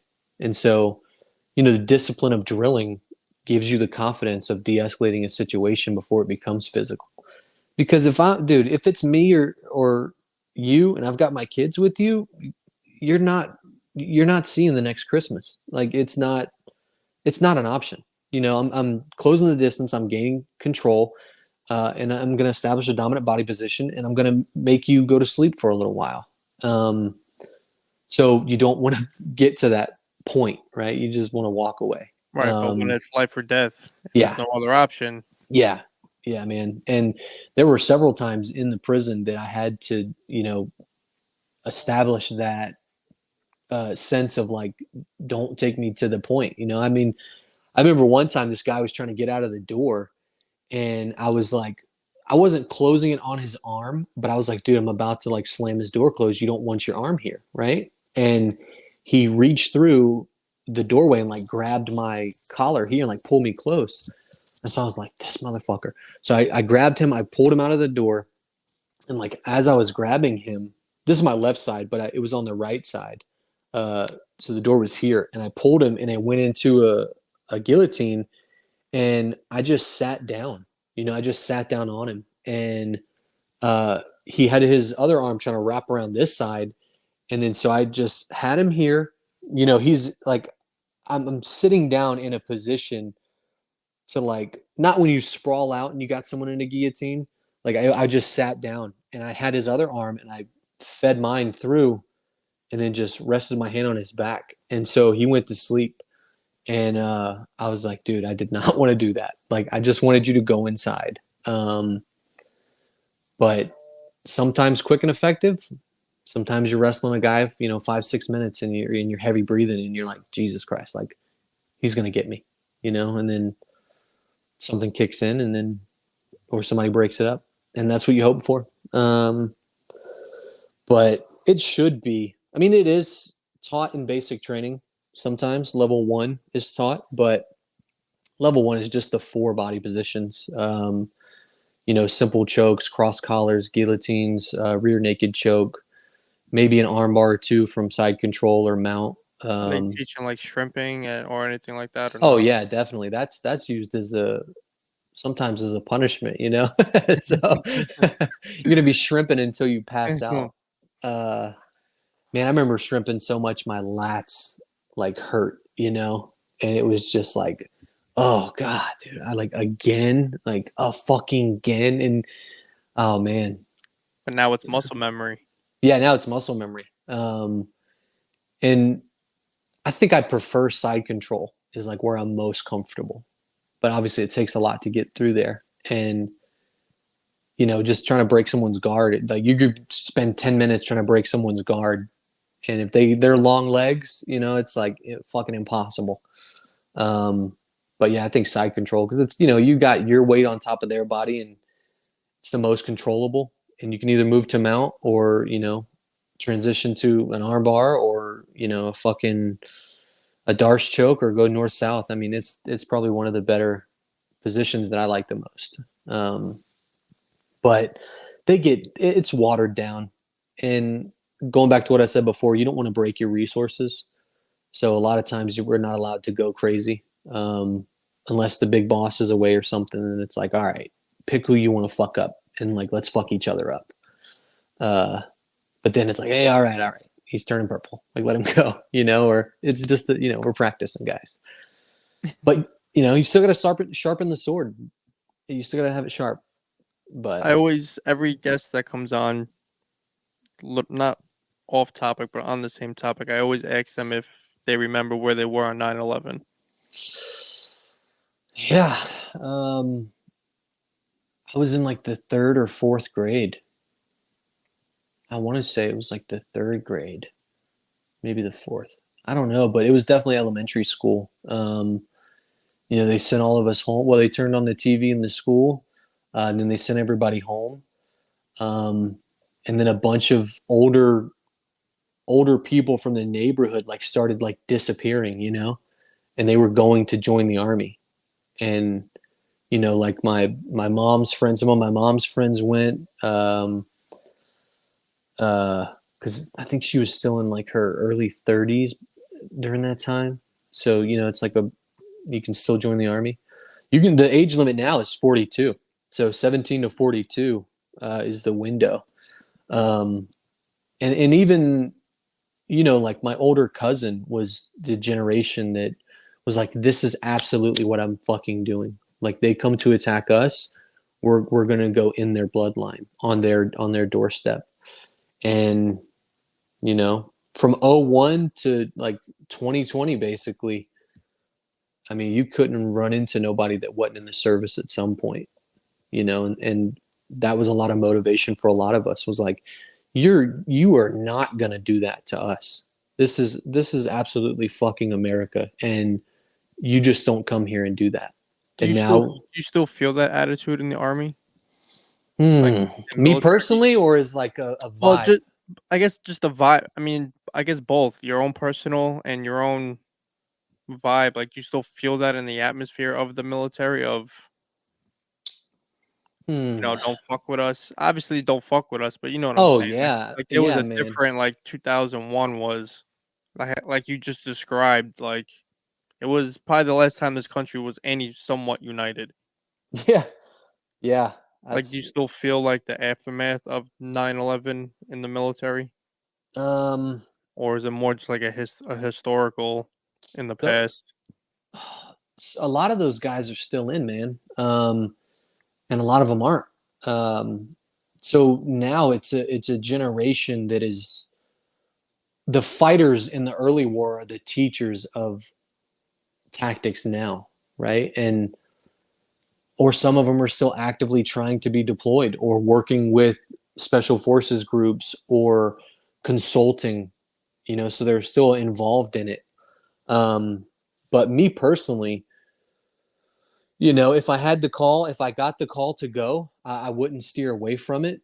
I would try to stay here as much as I can because I'm a father and a husband now, and that's my role. And to the army, like I'm getting old, but I'm still 32, but which sounds fucking ridiculous that I'm old in the army. But it's a different period in my life, and then these new soldiers coming in now, they're fed a perception of the military from social media, right? Because you get people on there that all they fucking do is complain about how the army messed them up or how the service messed them up, and then you're like, oh, you only did 4 years, like, and you were in a non-combat MOS, and you're complaining because you didn't have the discipline to follow up on paperwork. Like, a lot of times people go, oh, the VA is not paying me. And it's like, dude, are you calling the VA every single Monday? How many times have you went to the VA? What are Yep. you doing? I had What's the same exact, not to cut you off, the same exact recently. I was, don't know, I usually don't engage, but I was on Twitter, and I, obviously I'm very educated on military. I have this podcast. I've spoken to many, and I got into not an argument, but with somebody. My point was, I said there's a big difference between everyone's a hero in their own right if you sign the dotted line. If you serve 4 years, whatever, you're a hero in your own right. But I said there is a difference between someone who serves 4 years, never went into the trenches, never was in combat, never, was shot at. You were never in the Yeah, trenches compared to somebody who was yeah, full on in the trenches, in combat, in war. And all I yeah, said was there is a difference because those guys come home differently and they're not the same person they were when they left. Doesn't yeah, make you any less of a hero, but yeah, there's a difference between guys who served and were in combat. And I'm sure in the military, from somebody like you who's in the army, I'm sure it's like with anything. It's like, you see somebody and all right, that guy's been through some shit, and you haven't. So there's like that. Like I had Kyle Stewart, who's a Marine, and he said there's always that dick measuring contest. But I got shit from it yeah, on Twitter as always. Not that I care, but yeah. there's a difference. There is.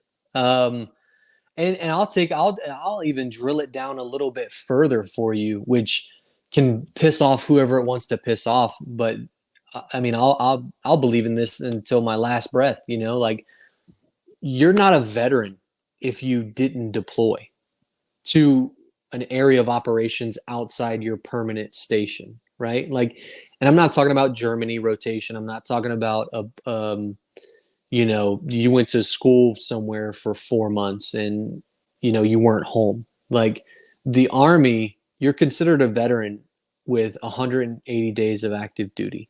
So that's 180 consecutive days. You're considered a veteran. But some of the schools that are available for the jobs are more than 180 days. And you went to basic training, you went to 25 uniform school in Fort Gordon, Georgia for 6 months, and you're going to come out and then get out a year later and tell me you're a veteran. Like, dude, no, the fuck you're not. Like, you literally never left a training environment and then bitched and complained for a year to get out early, or worked the process enough and bullshitted your way enough to get a med board. And now you're telling me that you're a veteran. Like, no, you're not, dude. You're like, you got out with no accomplishments, Right, and right? Like, I'm like, dude, like, I'm not discrediting yeah, anybody. You signed the line. You are a hero in your own right. I'm yeah, not in the position to judge anybody, but my point is, me as a civilian or you aren't gonna go sit down with somebody who was in Fallujah and yeah. start speaking certain terms that you aren't familiar with, that you never Oh, were in their shoes. So you're not yeah, gonna do that because it's two different sides of the spectrum, and it's not it doesn't make you any less. It doesn't make yeah, him any less. It's just yeah. very different. It's very different. And just talking to somebody, you know exactly when and where they went and who they were with based on how they speak, right? And for me, deploying to East Africa, like I acknowledge that it's nothing special, right? I told you in the beginning I'm not a cool guy like that, but the cool guy phrase is used really to describe special forces guys and Delta operators and SEAL teams, and they're the cool guys. And so when I talk to one of those guys, I don't, I move back into a position of student versus teacher or listener instead of a talker. Like they have so much information to give you, like life advice and military advice. And, you know, it's like, man, those are the guys, you know, that's the A team, right? And I'm okay with being in a support role. I'm just fine with it. I get fulfillment from helping people. Like that's where I get it. If Absolutely. those dudes get fulfillment from blasting somebody 6 feet across a room with a, you know, a tactical 12 gauge, then dude, that's you, Yeah. you And it's know? no different for me from martial arts, like in jujitsu, when Henzo Gracie comes in the gym, I sit there with my mouth shut Yeah, and you, I listen to what he's saying. yeah, Just dude. because I do jujitsu, that doesn't mean I'm on the same level as Henzo Gracie. No. And all I said was, in the military, there's a fine line between this generation of kids Yeah. signing up, going through basic training. Don't put yourself on the same pedestal of these guys from back in the day who were still serving, Yeah. who were overseas, who were in the trenches, because some Yeah. guy on Twitter was complaining about the VA doesn't, call him back, or his disability claim, or then he Dude. started going on a rant about the sexual assault in the army and in the military. Then I was like, all right, dude, I have no more patience for you. Yeah. You like, so Dakota was touching on it, you know, just about how the school system is too, right? And he was getting fired up about it, and I was getting fired up listening to him talk about it. And like what you just said, don't put yourself on a pedestal, you know. And obviously, you were raised a certain way to think you were equal enough to somebody, even though you didn't do the work that it took them to get there, or you weren't in the same positions as they were. Um, and dude, if Hino Gracie even walked in front of me, I wouldn't even tell him that I knew BJJ because it was like I don't have nothing to tell you that you don't already know or you haven't already experienced. My like, dude, like that guy, his, you know, his like my gi doesn't even deserve to be in the same room as him. You Right, know? and I didn't feel like what I said was an insult. I didn't Yeah, feel like what I said, because obviously I do this. I support the veterans. Obviously, I have yeah, this podcast. All I'm saying is, okay, you want to call yourself a veteran because you were in the Marines for 4 years, or you were in whatever. God yeah, bless you, and I yeah, truly believe you're a hero in your own right. You signed the line, fine, but yeah, don't start advocating and speaking like you're some crazy, yeah, war hero yeah, and putting others down for their opinions when dude. you when you've never been in those trenches of outside of training camp. Yeah. And there's this one page that I'm specifically thinking of, and I don't know why the fuck I haven't just blocked it already, but it's this person, and they come on, and every time it's, you know, the clickbait caption, and you see it, and I'm so fucking fed up with their page, I don't even read the caption. I just quickly scroll past, and it's just like, how fucking dare you complain when you didn't even earn the right to complain about anything because you didn't do shit, you know? And you're expecting people to feel bad for you based on the perception that civilians have of service members. Like we all go through crazy shit and we're all messed up when we come back and we all got drinking problems or we're all, on painkillers. It's like, that's not true. It's like, I don't drink. I barely even have wine, and I'm certainly not addicted to painkillers. And I've done the steps to mentally repair myself. And I acknowledge my things come prior to the military, right? But you have some people that just want to be seen that way, and they want to, have people feel sorry for them. And it's even shittier now because a lot of people are doing those just for clicks and likes, right? Because people think you can retire from social media, but eventually that shit's going to go away. And you spent 2 years complaining about shit that you didn't really do, and you got a bunch of benefits from it. And yes, maybe nobody will ever find out that you're being fucking fake. And this is not just that one page. This is several pages that are just replicate this copy and paste bitching and complaining. And you have to go sit with you got to go up to the gates when you get there, and he's going to read the book to you of your discrepancies and make a judgment. And, if you want to be fucking fake and just, be a shitty person, that's and on you. and you have the freedom to say this, Yeah. because you are in the military, so you could. Yeah. I get backlash. I don't care. Yeah. His only argument was, "Are you a veteran?" I said I tried to be, but I couldn't because of medical. And he said, "Okay, then stop talking about veteran stuff, Dude. issues." Yeah. I'm like, dude, I have nobody advocates for veterans more than I do. Yeah. I'm telling you. And then and these guys, they just sit and they have so much hate in their heart that they pick the easiest target to hate on. Take him to a page, like DJ Shipley's page, who is, a highly successful tactical expert in his own right and a SEAL team guy. Go talk that shit on his page and see if you don't get lit up, or even if that guy was a veteran, go talk to a real professional and see if you don't get your ass handed to you, because someone's always bigger than you, someone's always better than you, someone's always done more than you. And the goal is to not complain or compare yourself to them. The goal is to be thankful that you have the ability to fucking complain at all. You know what I mean?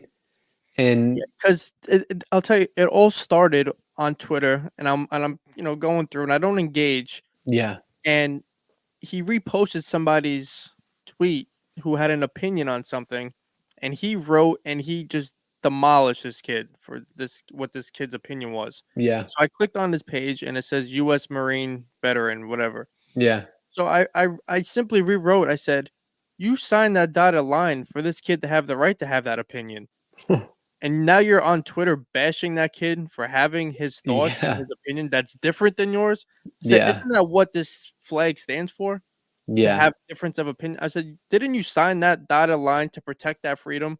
And then he exactly. deflected into a whole different thing. Yeah, because he's fucking wrong.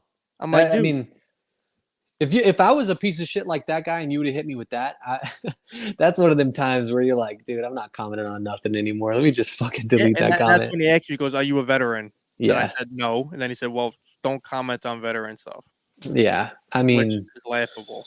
I don't know. At this point in my life, like, I know when someone's projecting, and I know it's really just their own hurt coming out in insults and aggression and being a shitty person. I think And the problem is people think social media is real life.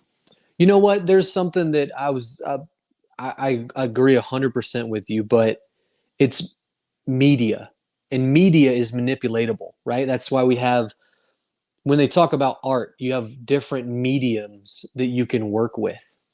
So it's social media, right? This shit's all fake. And we know it by now that these lives on Instagram are just complete fabrications of, Yeah, what they do in their real life. it's And people's highlights reels. that's it. That is it, dude. That, I'm telling you, like, and nobody wants to see the bad, right? They all want to see the good, and they want to see the big houses, but go inside that big house and there's no furniture. And that's how a lot of these bigger people on Instagram and social media live their lives. there's just shit for you to see on the screen, but there's nobody behind it putting emotion into it. And they think because they can have an opinion, they think that people should hear it. And it's like, dude, you're not even articulating yourself well enough to have an informed opinion about this. And also, this is not even your realm or your spectrum of knowledge to be a part of. So get the fuck out. Like, I mean, there's just too many options to input our dumb shit opinions. And that's me saying it, because sometimes I say some dumb shit on Instagram, or I find myself getting mad at a comment and I want to comment. We all share that thing of like, should we say something? And then sometimes we do, and but it's like, just, I mean, I don't know. And people do shit for reactions. They're being trolls, and I don't know. It's like, dude, you need to focus on making yourself better before you come on and bash somebody. Like, that kid has that opinion because you did the thing. Be happy with that. Be happy that you played your part in his ability to live his life. It just goes to tell me or show me that he has no idea why he signed up for the Marine Corps. None.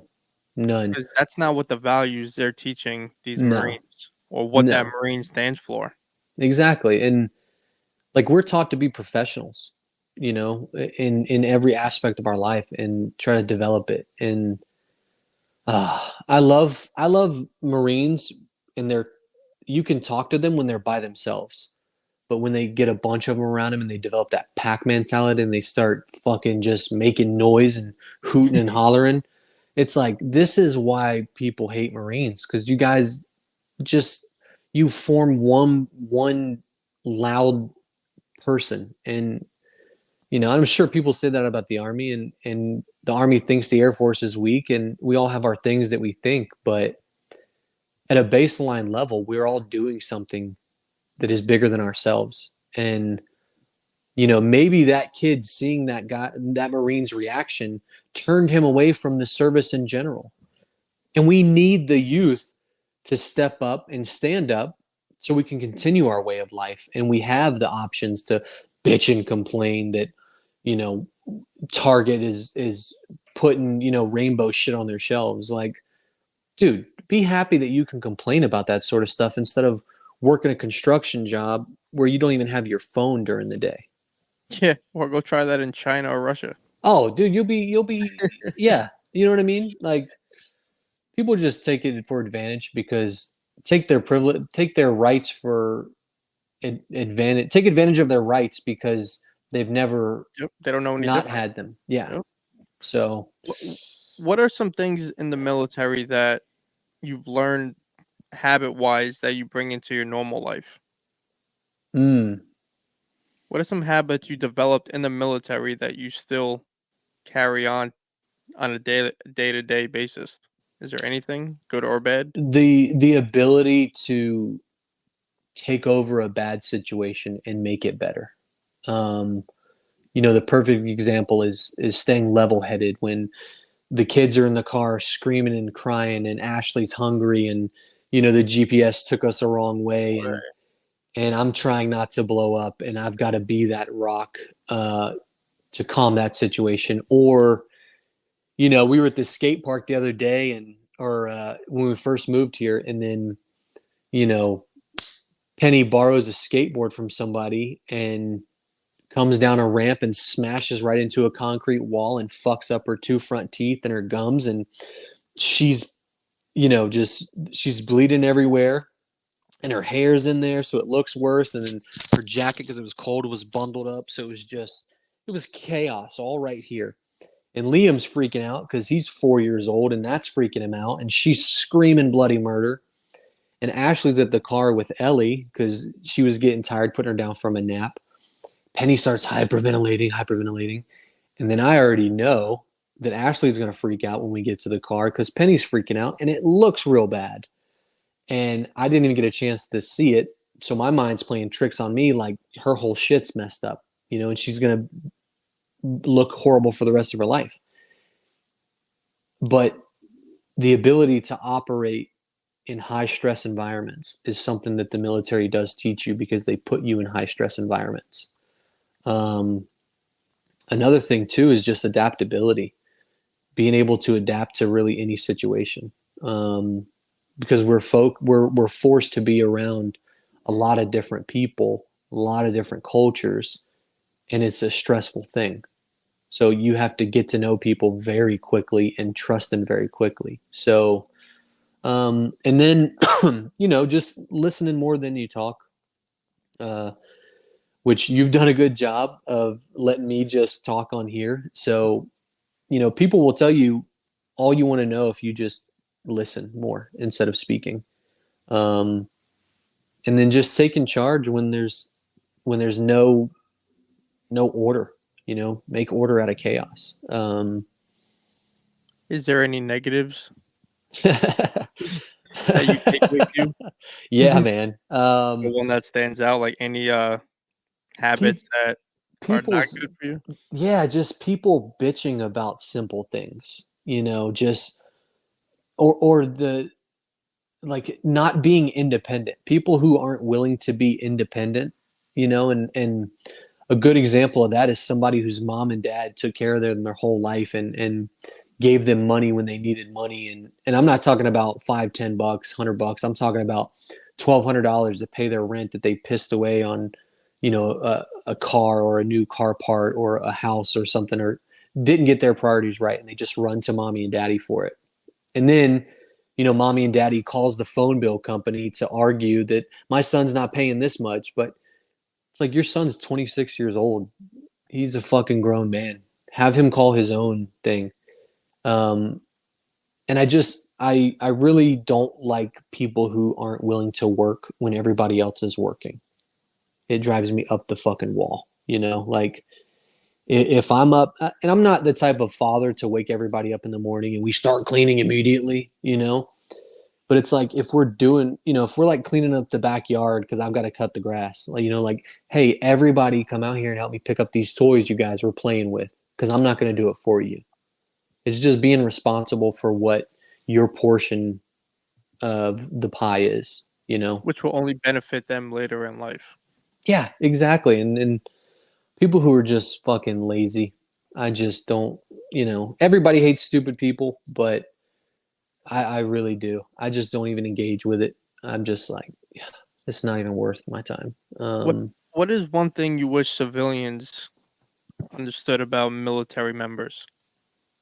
That we're not all alcoholic, abusive people, and that we internally we try to help those people. Just because we're not advocating for it on social media or you don't hear us talking about it, we're trying to pull them off to the side and say, hey, man, I know you're drinking a lot. Are you okay? Not, hey, man, here's another one. Let's go get fucked up. It's like we're trying to help each other get better. And the things you see on social media, especially like when you're in, like my wife's in all these spouse groups, and they just cultivate an environment of like, fuck the military because it's horrible. It's like, it's not really horrible, man. Like, if you get fucked over by the military, it's because you didn't do something right or you didn't follow up on something. Not too often is it just, the army's like, hey, fuck you. We're going to punish you today for nothing. I was always raised with anything you do, it is what you make of it. Yeah. I mean, That's how I kind of feel towards anything I do. yeah, you have to, man. And you have to have the knowledge to make something too. And for that, you have to have the discipline to pay attention to the things that are being taught to you. And if you're not willing to help yourself, you don't, why would somebody want to help you? You know, it's like, like, I mean, I hate to say it, but like homeless people, dude, like, I know you're out there getting money, but step in front of a shop owner's business and say, can I keep your little 4 concrete blocks? Can I keep them clean for you all day?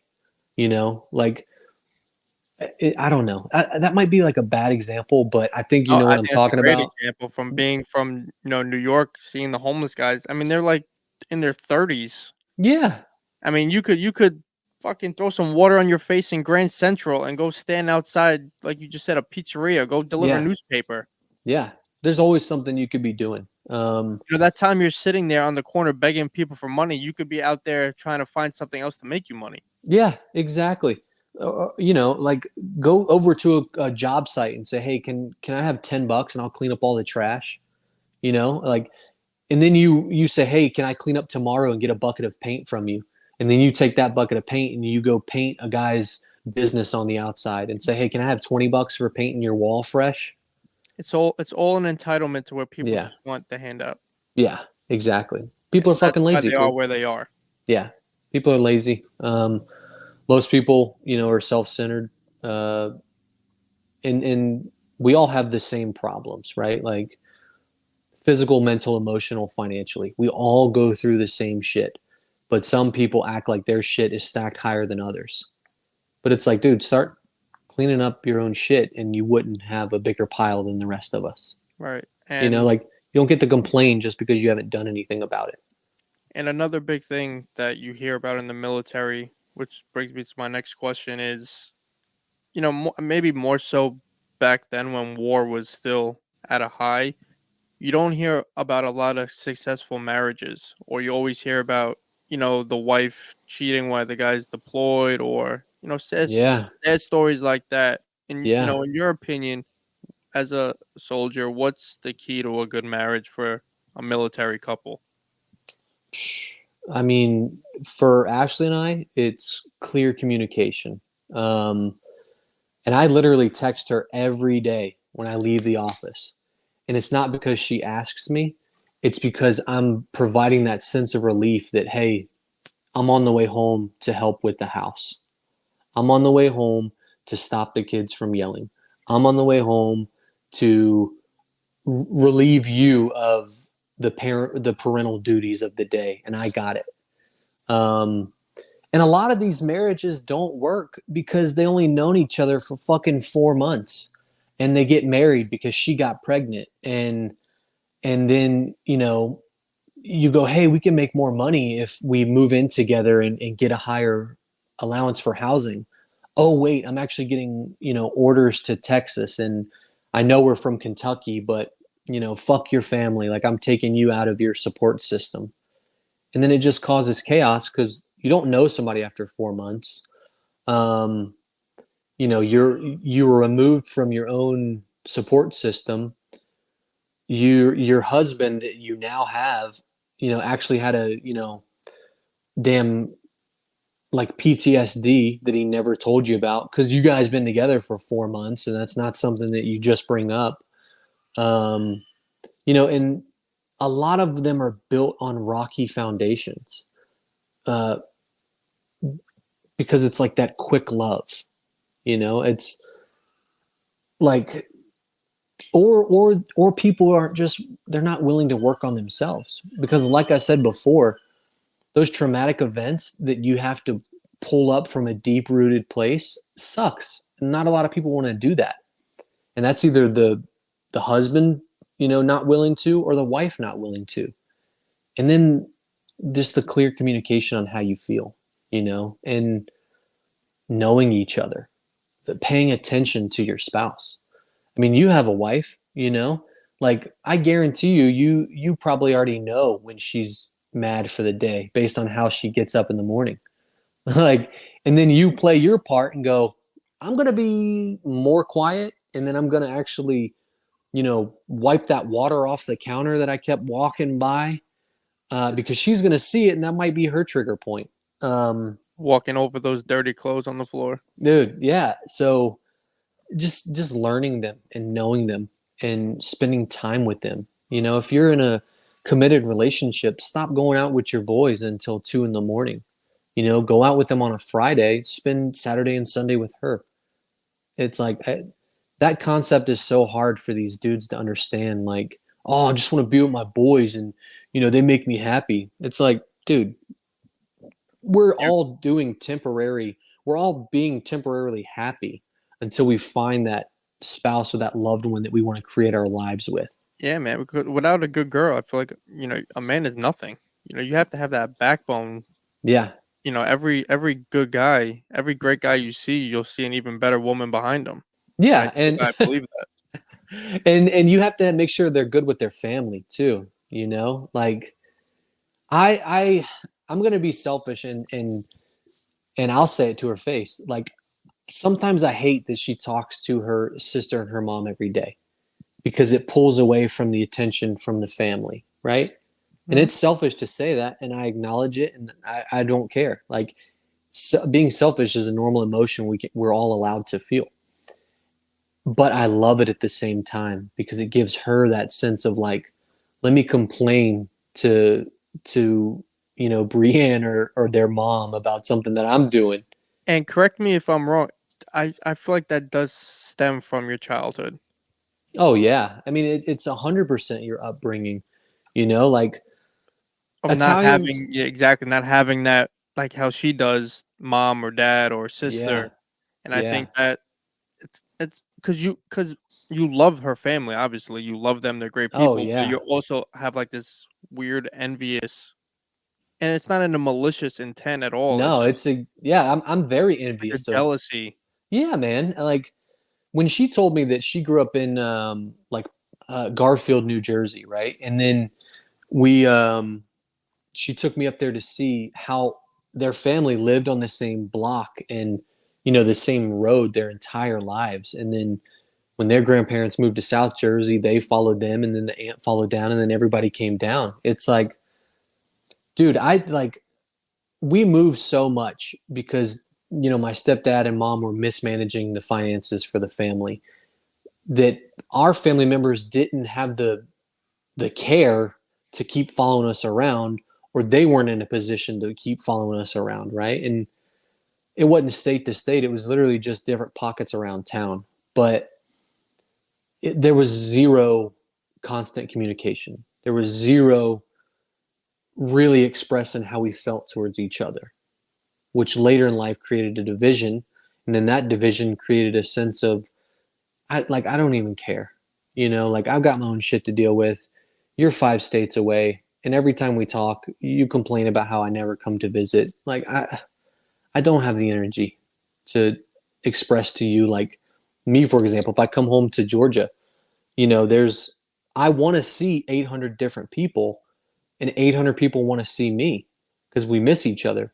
But I don't have the time, energy, effort, or money to be driving around town when I just drove 13 hours here. Like you can drive 30 minutes to come and see me. And if you're mad that I never come and see you when I come to town, that's on you for not sucking up those fucking 30 minutes because you're too busy with your life. But I just drove 13 hours south with 3 kids. You know what I mean?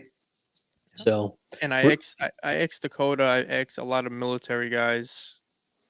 I'm gonna be a dad in June, my first one, and I it's gonna be a boy, son. hell yeah. I always ask him. I said, "What's one bit of advice you can give me as in a military's perspective that I could put towards my time as a father?" Ooh, consistency, discipline, respect. Respect your wife. She's about to move into the role of a mother, to which she's never done before. Um, discipline in the sense of like I'm gonna be here for you every step of the way. I mean, I know your job doesn't really, you got crazy hours and you're, you know, on someone else's schedule, but if you can make every doctor appointment, make every doctor appointment. If you've got to spend a day of PTO just to make that doctor's appointment, that will bring so much relief to the mother of your child, knowing that you're going through it with her, even though you're not physically going through it. Um, and then discipline, I think I said discipline, but discipline and consistency pretty much along the same lines. And then just be understanding that she has no idea how to process what she's going through. So you shouldn't expect her to react the same way she's reacted before because it's a new experience. And perfect example of that is it's like you're holding a newborn baby. Why are you like bawling, crying? You know, and you're holding a baby, you should be happy. And this is me talking. Like, why the fuck are you crying, right? Like, and it's like because she misses the feeling of the baby growing inside.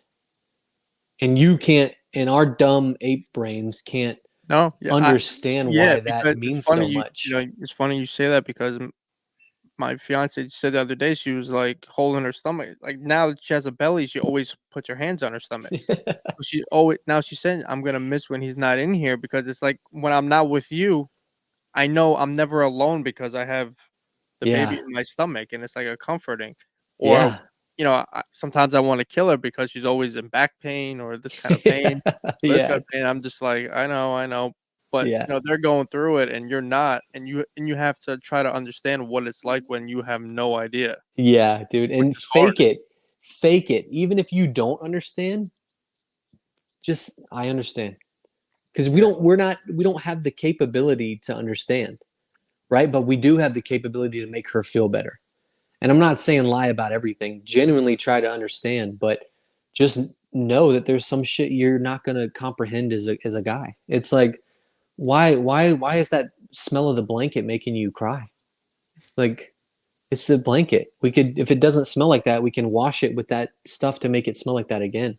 But it's like, no, the baby was laying on this and they threw up right here. And it's like, you like the way throw up smells? Yes, because it's, I made that throw up. And it's like, that is disgusting, dude. Like, whatever, but, and then you smell it and you're like, oh, it smells so good, like it's just like I said before, play the position and just be helpful where you can be helpful. Sometimes the most important person is the fucking center guy hiking the ball to the quarterback. Even though the quarterback gets on the TV and gets all the money but the quarterback's not going to have the ball unless the center, hikes it to him. And and celebrate the small victories, Did she eat her favorite food without throwing up today? Yes or no? Yes, celebrate it. Right? Like, oh, wasn't it so good? Like, remember when you couldn't have that? Or like just it's man, we're gonna keep talking like, past the babies here but it's like it's gonna be a very wild ride for you because now you're doing things that you've never done before and you're expecting yourself to react the same way. And the very first time that you guys are awake at 4 a.m. and that baby is screaming, crying, and your wife is sore from feeding and she's exhausted, and you've got to get up in 7 minutes to get ready for work, I want you to call me and be like, dude, this sucks. this is hell. Yeah, but I mean, expect it to suck because you're growing, you're changing, and you're creating a family. And back to the analogy of building a house. Of course you're going to have muddy boots because you need to build that house in the rain sometimes. You're not mad because the boots are muddy. You're like, it's a byproduct of building the house in the rain. So just don't be mad, because they're like, it is like my wife tells me, I don't know, but it's like so draining just to feed a baby because they literally pull all the nutrients from the woman's body. They start losing hair and they don't have the same body they had. And it's like that you're sacrificing your own body to grow a human, and Right, then like you get the dealing with like hormones in there yeah, and the hormones, and then dealing with like the weight changes and oh insecurities. man. Yeah, you're in for a tough ride, brother. I I'm mean, enjoying these last 3 months. oh, dude, yeah, play all the video games now. Work out as much as you can now. Get more tattoos than you've ever gotten now. Um, I think I'm you, already covered in too many. I know. I'm ready. I'm ready Many, myself. dude. I need some. Um, do all the things that Vinny wants to do that makes Vinny Vinny, because you're about to be dad and husband. And I don't say that in a selfish way. I say that as in a Nothing else way that you matters. need. Yeah. Yeah, nothing else matters, dude. Nothing else matters. I will punch my grandma in the face if she was about to hit one of my kids. Yep. You, You know you what I no mean? longer matter, man. You're on the back burner. Yeah. Did the screen do that? Yeah, I don't know Did you why. see it? Yeah, it's I don't know. The really weird. podcast It's hit my random. Just grandma in the face, dude. yeah, good timing for that one. um, Towards towards towards the end of all my podcasts, I always yeah. ask, what does the flag mean to you? Mm. Giving your whole life, being in the military, being an American, what does the flag mean to you when you see it? I mean, man, it's everything. It's our way of life. It's a symbol of hope. It's a symbol of resiliency. Um, it represents like an emotional state that you put yourself in when you see the blue, when you see the red, and then the white. It's an instant recognizable thing, even if it's not in the form of a flag. Those colors, that combination will give you a response based on how we've grown up with it. Um, and in the military, we're taught to never let a flag hit the ground, right? And so, like, even if I've got the smallest flag or the biggest flag, like I had a huge flag like hanging up in my office, the size of my wall, and I still would never let it touch the ground. And when we lose one of our brothers or sisters, a flag is draped over their coffin, and then it's folded and then presented to their spouse or whoever is in that position for them during the funeral. So for service members, it represents a lot more than just the country we were born in. It's everything I said, and you treat it with respect, and dignity because it deserves that. And it's the jacket it's the jacket that should keep our country warm in the cold times. And a lot of people just don't feel that way now. And fuck those people. So I don't have time for them. I don't blame you because every time I see that flag, whether it's in public or I own about 100 of them, it always gives me chills. Yeah, I mean, you And, got one hanging behind you right now. and You I got know, them all over this room. Because I yeah, think people really, really, truly forgot the meaning behind that flag, man. Like that's your fucking freedom. Like you are in the greatest country that's ever lived. You are so lucky. yeah, Even in the bad times or even in dark times, man, you are in the greatest country there ever was. And I try yeah, to just, promote it the best I could and try to yeah, just I love it. I yeah. love that flag and what you said was perfect. And I always end the podcast on 5 rapid questions. Okay. So the first one is what's the top 5 favorite war movies? Oh, dude, Full Metal Jacket, Jarhead, Platoon. Um, damn. Zero Dark 30 is sick, and then um, I mean probably Independence Day. I know it's not really like a war movie, but that's watch that as kids, and I'm into aliens, so it's the country versus aliens, so it is a war movie. Fuck it. Is Full Metal Jacket accurate?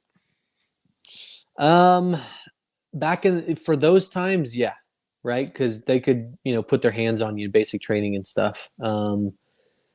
And you can go watch GoPro footage of the war on Afghanistan, and it's fairly accurate in terms of things blowing up around you in those certain environments, and being taking sniper fire from somewhere you don't know, and then that is a tactic where they'll shoot somebody and then wait for somebody else to come and get their buddy and then shoot that person. That's a scene in Full Metal Jacket when the sniper's up on the abandoned building, popping off rounds.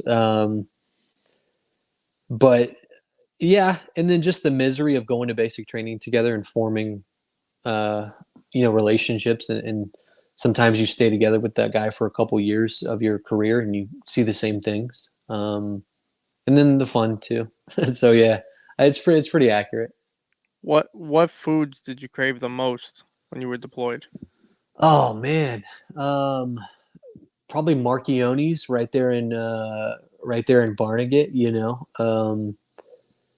I mean, in my mother-in-law's vodka sauce, It was because I didn't grow up eating a lot of like pasta, Right. and then um, probably just like cheesy stuffed crust Dominoes where it's so salty you can just feel your like hands swelling up. Uh, and obviously cold beer, because all the beer we drank over there was like warm sometimes. And then what else? I mean, dude, that's probably it. I mean, yeah, yeah. I'm hungry now. And the last one, what's the craziest shit you and your brothers did overseas? Mm. In a fun aspect. Oh man, we went Like, scuba diving snorkeling off the coast of Tajura. Um, and then like the Djiboutians were colonized by the French a long time ago, so they spoke French. So this little area that we went to, you could like rent a cabana type deal, and they would come and like cater. Like we would call it catering, but it's not like a sense of like cater stuff. They just have like a couple little dishes out that you can go and they bring you these giant big Francis Connor beers. And I don't give a fuck. Like we weren't supposed to do it, but that was almost 8 years ago. And so yeah, it's scuba diving off the coast of Tajura and seeing a blue whale like off in the distance in the water, like because the reef went out and then it straight dropped, and then you just see a big black whale shadow go by. That was like, that was fucking top tier excitement for living in the desert for 11 months and eating hammerhead shark. That was wild. I probably would have shit myself. Yeah. Oh, well, yeah. I mean, another one, like the most memorable, was going into the village of Arda and going to the meat market. And there's no indoor electricity at this meat market. So, like, seeing the slabs of pig and cow hung up and then just, blood everywhere because they're draining down, that shit. Yeah. I'll never forget that either. But yeah, we had good times, man. Just knowing they were there, with me was cool too. Scotty, man, I appreciate you coming on, brother. It's been a Yeah. pleasure. It's been an honor. Yeah, You're, man. you are a good man, man. Thank you, brother. It was so fun, and you and I talked during the week, and I was absolutely pumped to do it. So I'm so happy you got on here. yeah, it's like coming on here talking to you today stopped me from drinking wine last night because I wanted to be, and I got up at like 3:30 yesterday. Had to go judge a 12 school JROTC competition in Jacksonville, and got back home at like 7 o'clock last night. And I was like, I need Man, some wine. So, but I wanted to be sharp for you today. So I appreciate you were great. You were great, and your story is really, really going to resonate with a lot of people, a lot of young kids yeah, who have similar stories, who are struggling as teenagers, and yeah, looking for a way out. And to hear yeah, somebody like you who's a badass in the army in your own ways, and a correction officer, and let those kids know it's okay to cry. It's okay yeah, to man. have bad days. It's okay to feel sad. It's use it as Yeah, fuel, and just yeah, look at somebody like you who's made it out of the trenches, beautiful yeah. family, kids, beautiful wife. You got you have everything. You know you were that I, kid in the trailer park, and you made it out in the American dream. dude, I'm telling you, and man, yeah, still trying to, because it doesn't. When you were never taught to celebrate accomplishments, you don't know when to celebrate your own. And I'm learning to celebrate myself as much as everyone around me. So You definitely should, brother, and I'm proud of yeah, you. yeah, And man. I really appreciate you coming on. Yeah, you too, man. You're about to live it too. So I'll document it for you. yeah, document it for real. Get a camera, dude. Take pictures. That's yeah, it's the best. All right, brother. Yeah, man. Later. Be good. I'll see you.